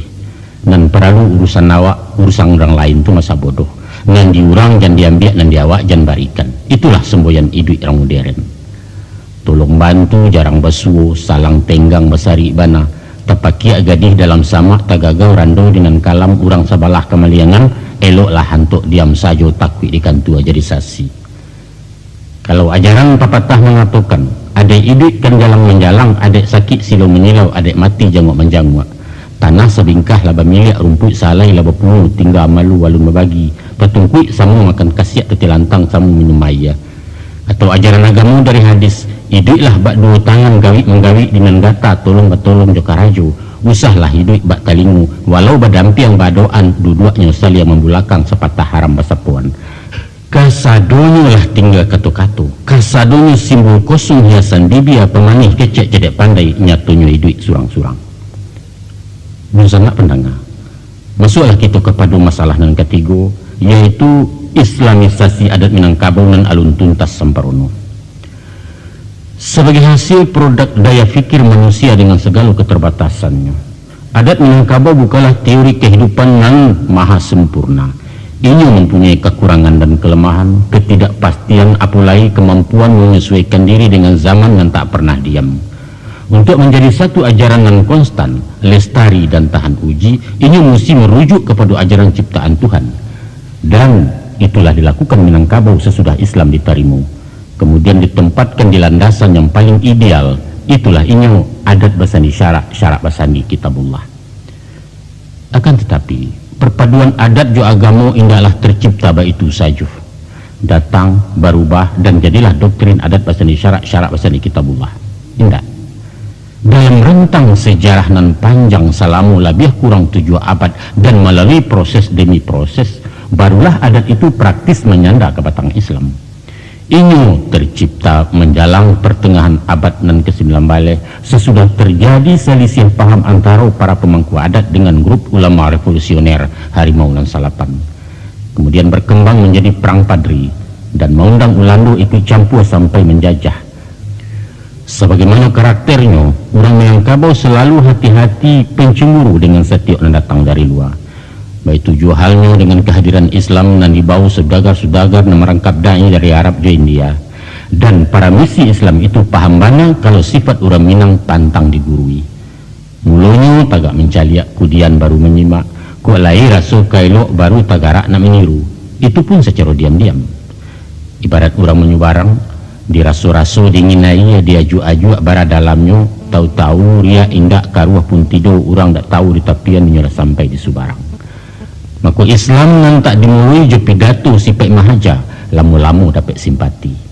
Melihat kepada akhlak orang Islam, mendengar inti ajarannya dan membawa orang berbudi baik, basuhlah persamaan pandang antara adat dan agama. Dan itu yang menyebabkan Islam diterima sebagai tamu.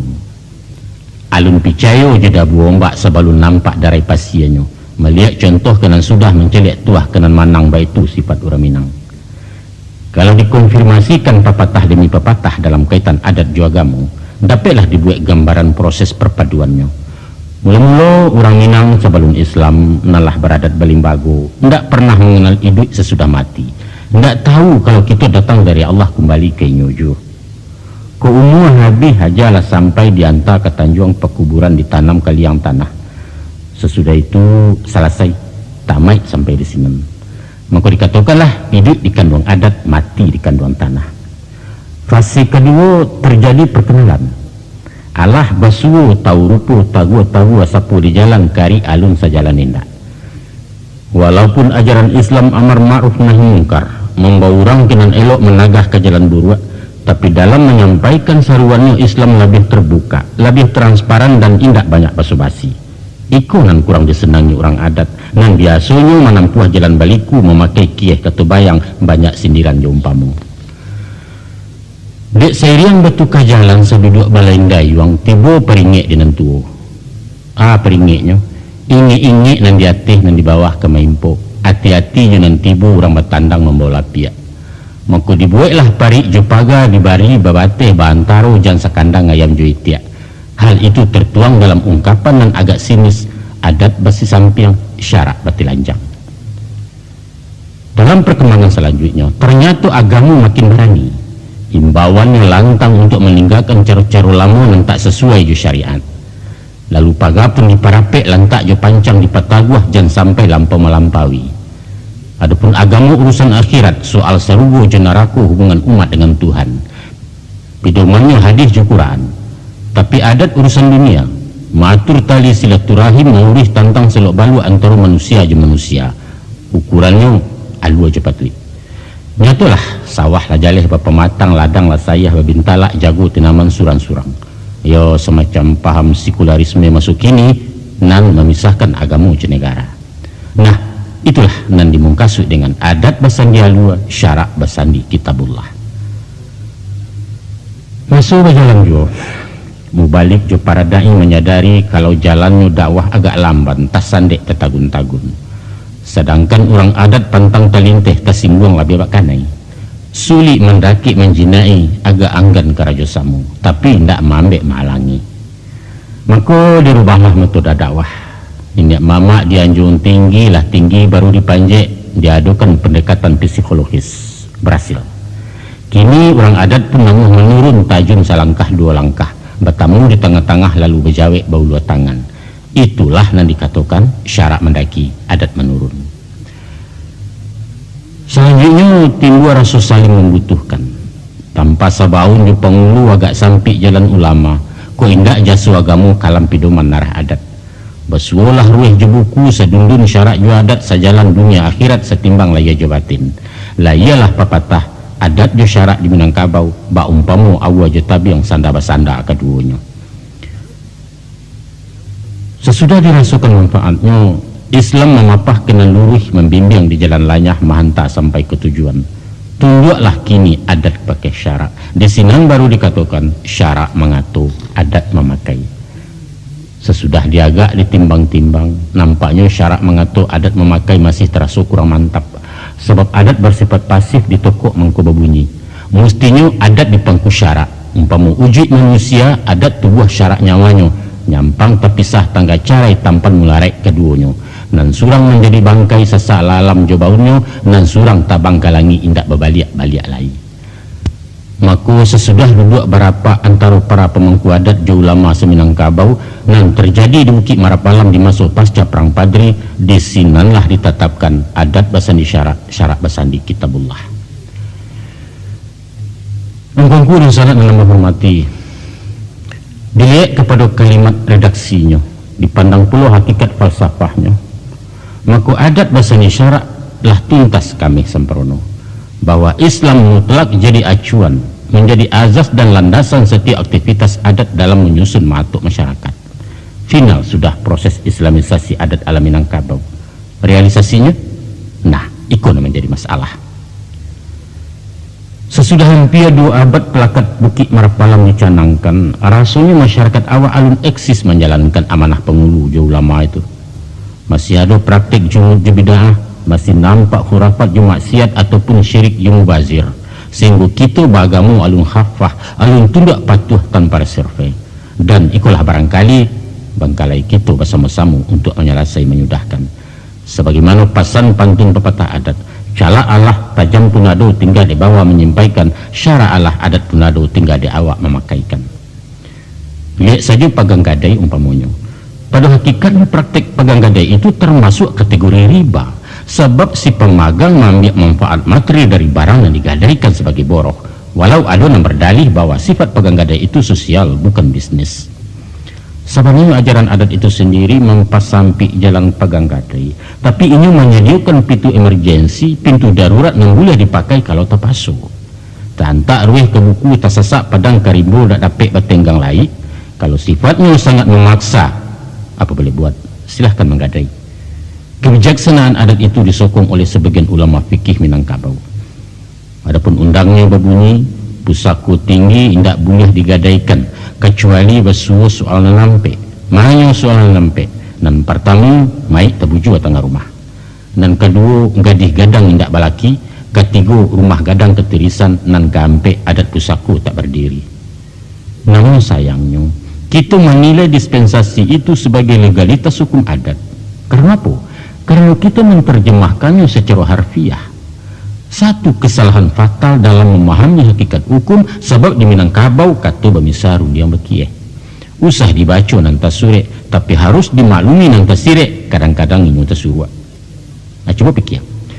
Kalau mai taranta teh rumah indak capek dikubuakan. Kebusukan kita serumah pasti seorang sanagari. Kalau gadis gadang indak balakinya menjadi gadis tua, beku wanau mencari sigai bertabu malu dalam kampung. Kalau lah hatuk ketirisan ndak kunjung laki di sisi, kasau caya paran kalapu alamat karabah rumah gadang. Kalau adat indak berdiri hilang lipu hingga jebate, idui umpamu dalam hutan, sia bagak sia diate. Pasan kalimat panjang nan tasabui di kampek pasal tadi terhimpun dalam satu patah kata, yaitu darurat. Terpaksa. Kok tak capek ditanggulangi gadanglah maru bahayu, itu namun kasui sebenarnya. Contoh, para lu capek operasi dana indah ada tersedia, menggadailah. Sebab itu urusan nyawa hidupnya mati tantangannya.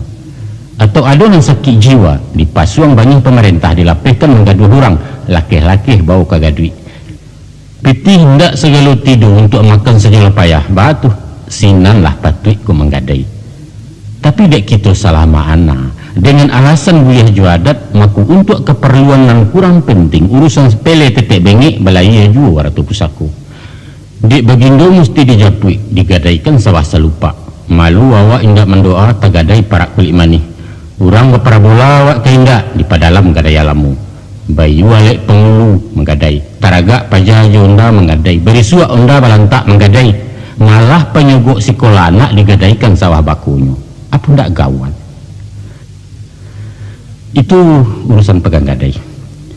Kita caliat pula ampok jejudi.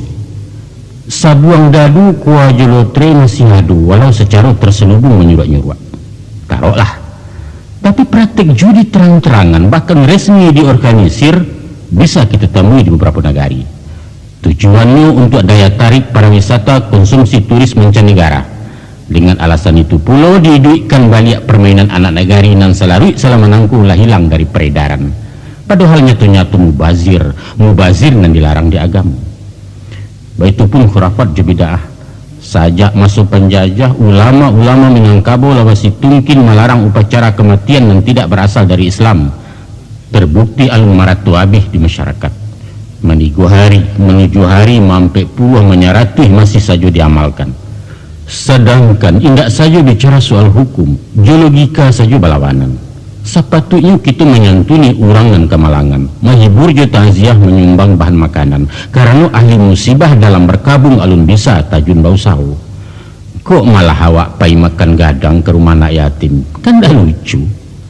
Mana dek badokan juga, kajikanlah sama kita dangah. Enteng saja jawabannya. Yo balah, lah tradisi dengan salah. Biaran mengundang atau yang diundang lah bersekongkol dalam urusan bid'ah.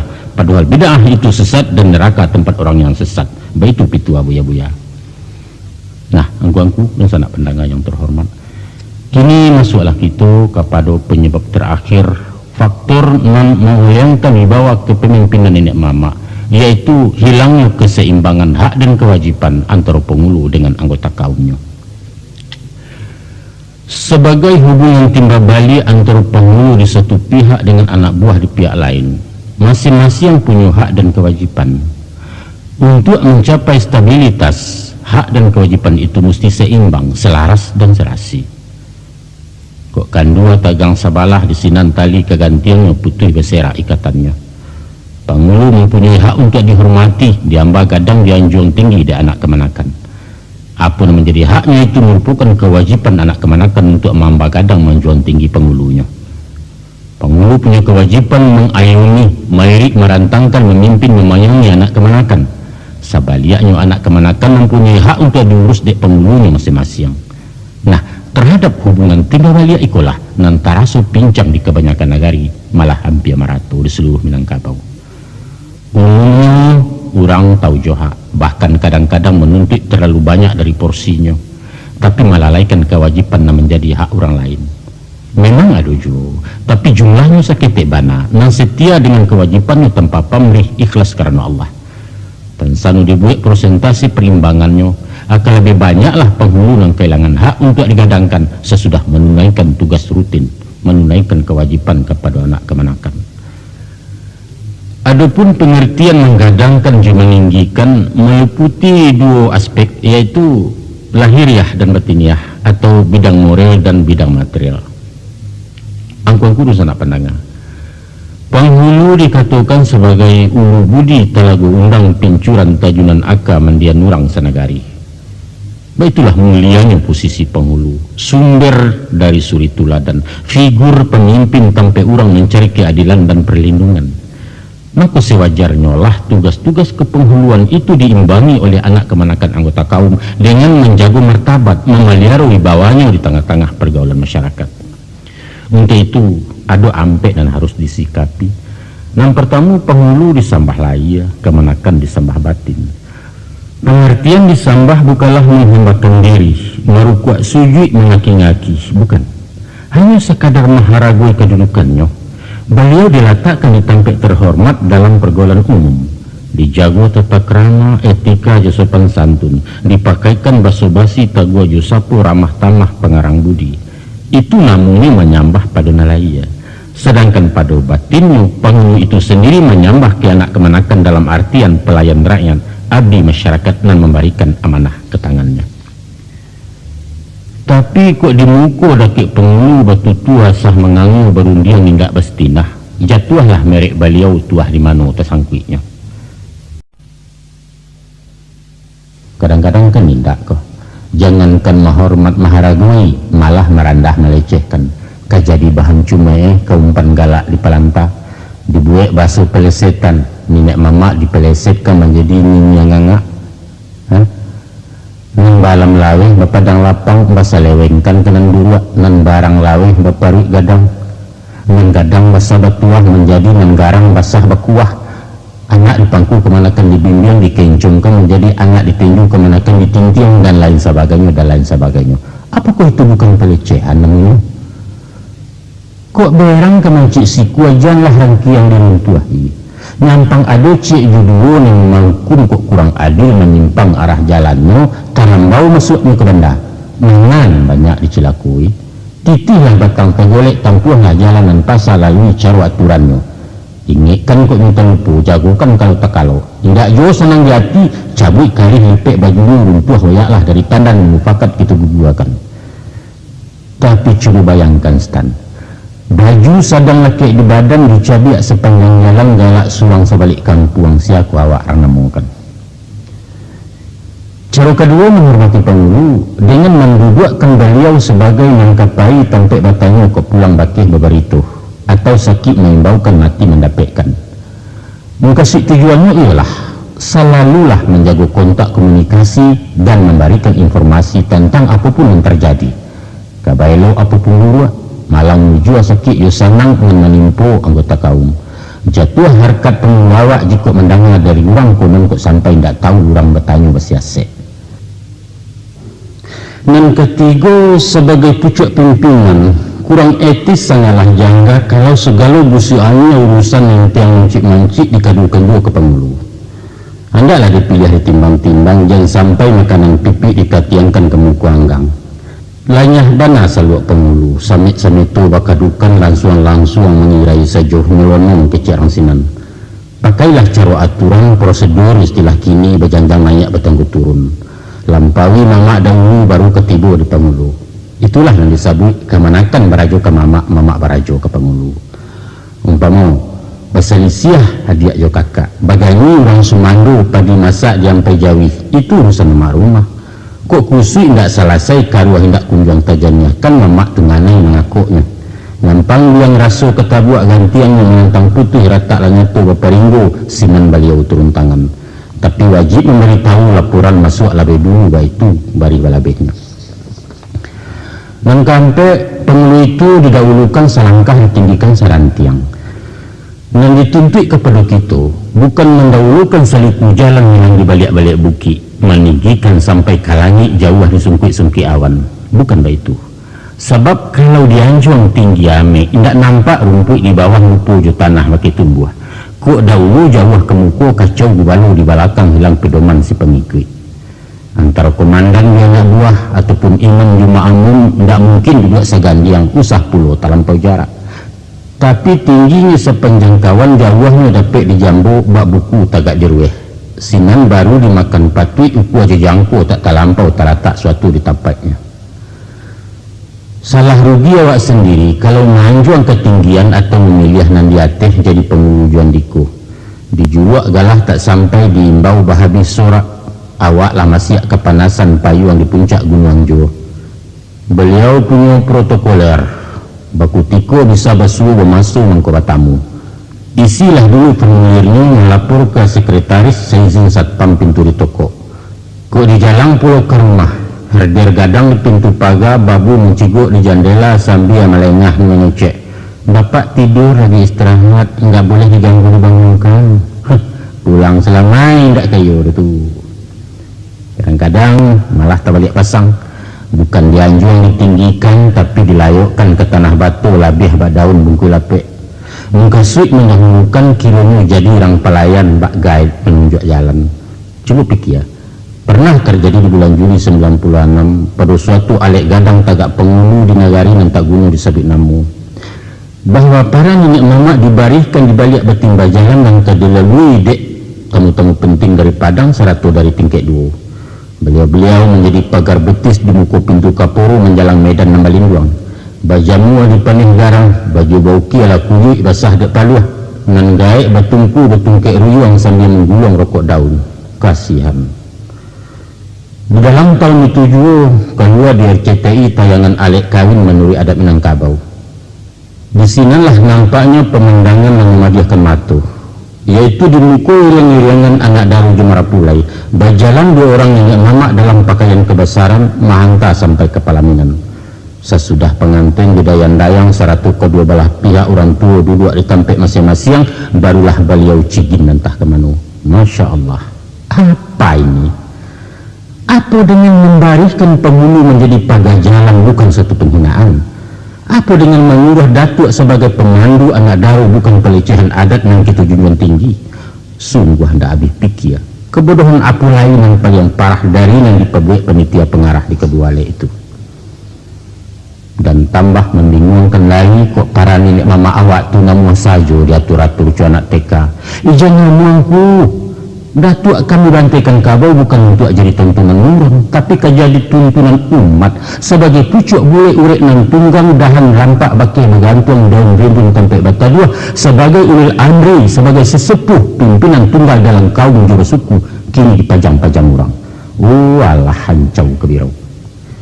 Itu baru dua contoh yang kita sabui, tapi banyak kejadian sebelum dan sesudah itu yang ujinya malahnya martabat orang yang dirajukan di tanah Minang.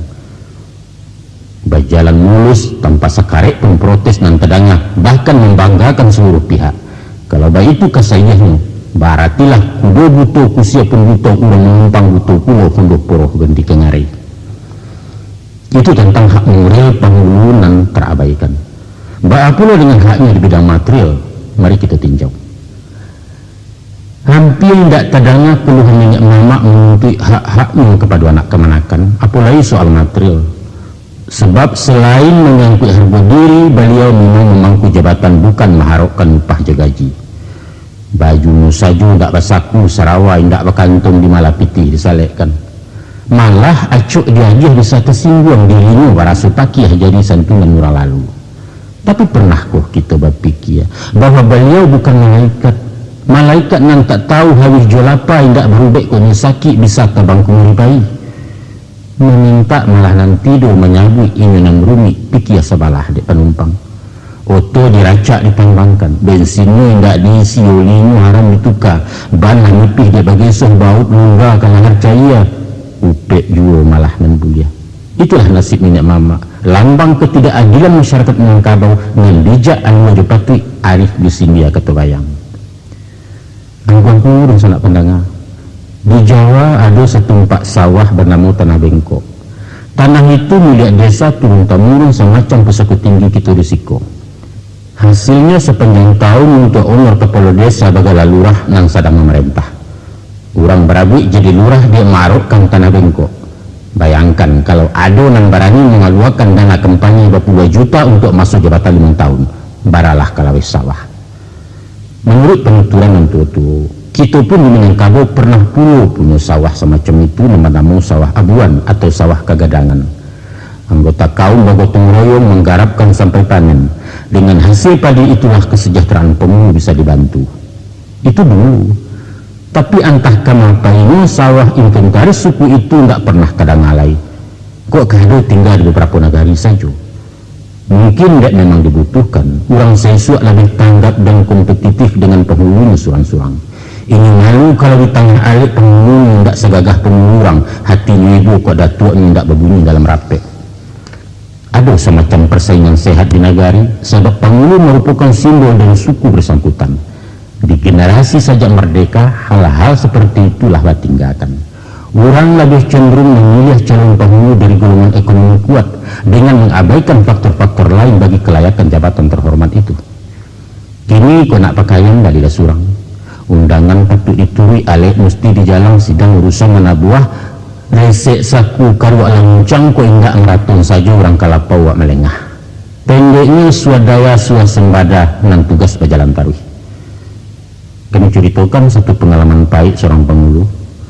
Di suatu alek perkawinan, tamu lah penuh tengah rumah. Minyak mama, orang siak, kepala desa lah hadir di ruangan kip kepala rumah. Baitupun nipa bisan di baku paja langkuk berhimpun mado ijambana lataidang. Tapi acara alun buka pidato alun taserak dek menghentikan datuk si pokok alek alun yotibu. Hadirin lah gelisah, pihak si pangkalan keluh kasah. Kesal mendongkol mau pe sumpah bagunung sepenuh rumah lepeh kada puah. Ndak lalamu antaronyo tercobok beliau di halaman santai-santai besi bulambe sebab ndak boleh jalan capek kunun talangga martabatnya. Selesai beliau berdua baru acara dimulai. Nah, baik itu pentingnya kehadiran penghulu sehingga acara bisa tergaguk. Tapi laiku anak kemanakan memikirkan bahas supaya beliau cepat datang. Sepantasnya lah beliau dijapui dia Honda atau sepeda atau tinggalkan piti sebendi rokok pengirah agak sebungkus. Ikut ndak dengan tentangnya agak sepatah bah ada tuak telembet ibu malah segala upek memuntahkan penghulu gedang darajat takut cawai yalek serumah malu awak jepat desa dan lain sebagainya. Memangnya gua pikirin. Itu baru satu contoh ringan kita kemukakan. Padahal kalau disimak akan banyak hal-hal lain yang senada dengan itu. Bukti kepincangan hak dan kewajiban antar penghulu anak kemanakan. Mari kita ingat menuangkan kelemahan dan kekurangan salah menangkuh. Dengan kita sampai hati menimpukan kesalahan kepada nenek mamak sebagai fungsional yang tidak berfungsi tanpa menangi diri sendiri seberapa jauh kita memperhatikan keberadaan mereka. Untuk itu, kita tuntut hak pengurusan yang maksimal dari penghulu pemangku adat dan sebanding dengan itu pula, kita bayarkan pula hak beliau yang merupakan kewajiban bagi anggota kaum pada khususnya dan anggota masyarakat pada umumnya. Angkuangku sanak saudara pendangan terhormat. Selesailah sudah perbincangan kita tentang krisis kepemimpinan para pemangku adat di era ujung abad ke-20 ke. salapan masalah yang kita singkok. Namun kalau dikaji lebih jauh akan banyak lagi basuh faktor penyebab dari anjloknya kualitas tindak mama sehingga sampai ke taraf semacam kini. Seandainya kita sependapat bahwa adat Minangkabau itu mesti dilestarikan, ditumbuh kembangkan di tengah-tengah masyarakat sebagai warisan budaya bangsa untuk masuk kini dan nanti, tentu kita akan membenahi hal-hal yang berkaitan dengan itu, terutama bobot kepemimpinan penghulu yang menjadi tiang penyangga dari bangunan adat itu sendiri. Sehubungan dengan itu, dengan segala kerendahan hati, kami dari Balerong melalui media elektronika Kasetko menghimbau kepada segenap pihak terkait agar dengan penuh rasa tanggung jawab akan menggerakkan seluruh potensi dan adu dalam upaya membangkitkan Batang Tarandam. Tapi kalau sama-sama tagak mencari akan bersulah senyalamin Buya Hamka dalam buku beliau Adat Minangkabau Menghadapi Revolusi, bahwa nanti budaya leluhur kita yang kita bangga-banggakan selama nangko akan menjadi barang antik paunya etalase sejarah. Tak lebih bak patung batu Aditya Warman dan terpajang di Museum Nasional Jakarta. Untuk itu, izinkanlah kami menghimbau dan bertamu kepada angku-angku para pemangku adat angkatan baru agar tolong memperdalam pengetahuan tentang seluk-beluk adat istimewa yang berlaku di Salingka Nagari wilayah hukum Surang-Surang. Alangkah ganjil terdangannya kalau seorang penghulu sampai tidak menguasai adat istiadat, tak ubahnya umpama hakim yang tak paham undang-undang atau ketua organisasi yang tak mengerti anggaran dasar dan anggaran rumah tangga organisasi yang dipimpinnya. Kan lucu. Tidak sebab karena itu, tolong banyak bertanya kepada penghulu-penghulu yang lebih senior, kepada orang tua yang berpengalaman atau kepada yang banyak tahu walaupun beliau bagala sultan. Di samping itu, tentu berusaha memperluas wawasan dari sumber lain seumpama bahan bacaan dan pergaulan dalam masyarakat umum. Ada banyak peribahasa mengatakan, kok nak tahu rajin bertanya, kok nak pandai sungguh beraja. Mempelajari tambu ada gunanya, tapi akan lebih bermanfaat kalau mendalami falsafah yang dikandung adat. Pepatah ketitih merupakan rumus jolambang katu yang minta ditafsirkan supaya jangan salah tembak, salah alamat. Tak kurang makanan kunci, tak parik makanan lantak, buah di tengah kok tak arif, baanya kabek kata buka. Upacara seremonial banyak memakai susunan lamu, tampak salayang cenderung mubazir gadang mengkasut di kanduangnya. Siriah jopinang di carano, nasi kuning jalan menjalang, gapi juanta pesumandan sambah menyambah dalam alek dan lain-lain. Kasadonya itu menghendaki pengkajian dan penalaran, sebab ini tuh dibalung sebelum kuku di kambang seleba alam, walau sekadang di jolabu bumi jalani ada di dalam. Kita bantangkan lawih-lawih nak nyatu ragian kain, dia puangkan kok nyutalamun nak nampak wujud lain di sinan baru dapat paham. Walaupun lah terjadi pergeseran nilai akibat perubahan pola pikir sebagai pengaruh modernisasi, tapi filosofi adat Minangkabau jauh lebih mengakar di sepanjang dunia peradaban karena tagaknya diurek pondasi hukum Allah. Jangan silau tadayo bana dek gadang ikan karamba, dagian gaca rasa ngamba lama juga gariang jokaloi. Usah minder bayang kampung talua ketek gizinya banyak tinggi harga di pasaran. Kita tahu bahwa kini daerah Sumbar menjadi tujuan wisata mancanegara. Di antaranya ada yang sengaja mencari informasi tentang adat Minangkabau yang terkenal unik. Mereka ingin menerima dari tangan pertama, menyawa dari ulu di tanah Minang. Malu awak kok sampai seorang kepala suku mengatakan saya tidak tahu dalam menjawab pertanyaan soal adat. Jo pakaian datuk siapa tagak banyak tanya bisa dijawab. Layangnya berpakai nanti sore dipaham batinnya nanti sore baru kasuh nanti suruh. Kemudian kami menghimbau juga kepada yang terhormat angku-angku yang duduk di lembaga adat Sumbar, Elkam, untuk mempertimbangkan terbitnya semacam buletin adat secara berkala dan berisi penyuluhan adat dengan segala permasalahannya supaya dapat dipahami isi dan makna falsafahnya utama bagi generasi pelanjut. Fatwa adat yang menjawab segala pembaharuan sangat dinanti masyarakat, apakah itu tentang pendayagunaan pusaka tinggi, tentang peranan penghulu dalam desa dan lain sebagainya. Begitupun kepada lembaga adat di Nagari, kan kiranya mengusahakan penataran adat kepada masyarakat, mengenal kepada para kandidat penghulu dan akan melaksanakan tugas-tugas kepenghuluannya. Barangkali itu yang sangat bermanfaat dan mendesak dalam rangka mengantisipasi efek sampingan parabola dan turisme. Kepada angku-angku kami yang ulama, subah pendang dalam nagari, tiba di kalam kemenigi ko langkuang kemenjauhkan. Nyampang basuo luwih adat mengilu mirantang syarak, patah ngalu dimakan hukum bisinan panjang kita anjak. Dimufakat tapi dirawi jurundiangan panjang dikarik di balerong putih bicaro. Tapi ko anyu menguak dia timba menutuh adat dari surau basuo bak bunyi pantun. Urang kampa melubo kampa mati ikan selubuaknya. Kok putih mencancang akal ayolah sampai ke pucuaknya. Tapi kok panco tidak memutuhku. Konon mencatuak dari jauh betaruak jua di rusuaknya. Kepaduan cadiak cendukiu golongan intelektual dalam menilai adat istiadat, menyusun tesis analisa. Tolong caliak jemato batin baru diambil kesimpulan. Kok meninjau tagak dibuki alim basuh hakikatnya, tapi tajuni dulu kalurah butia daun cukia ureknya sisiak lekulik je pengubah sampai ketarik di dalam desinan kesayah mananya tinggal ada sultan memahamkan. Jadi pandai adalah mitra penghulu di samping malim. Dikatakan tungkulang tigo sejarangan tali sarai penintigo tritunggal carukininya. Kan dua ciek tagang salampih alamat karapuah tali sarai hilanglah dayo ikatannya. Untuk menjaga keseimbangan itu, alangkah bijaksananya kalau segala permasalahan di masyarakat yang berkaitan dengan adat dan pusako dilimpahkan dulu kepada nenek mama sebelum sampai di meja cedek pandai. Terakhir, himbauan kami kepada Tito yang menjadi anak kemenakan anggota kaum supaya memperdalam penghayatan dan pengamalan adat sebagai landasan bermasyarakat menurut kepribadian Minang. Baju dipakai usang, adat dipakai baru. Maka untuk mempertahankan kehidupannya, adat itu mesti dipraktekkan dalam keseharian. Di sinan baru basuh makna dari nan tak lakang dek paneh tak lapuak dek hujan. Sebab ibarat batang kayu nan mati, ini akan lakang, ini akan lapuak, akan rusak binasa dimakan cuaca kemudian rubuh ke tanah.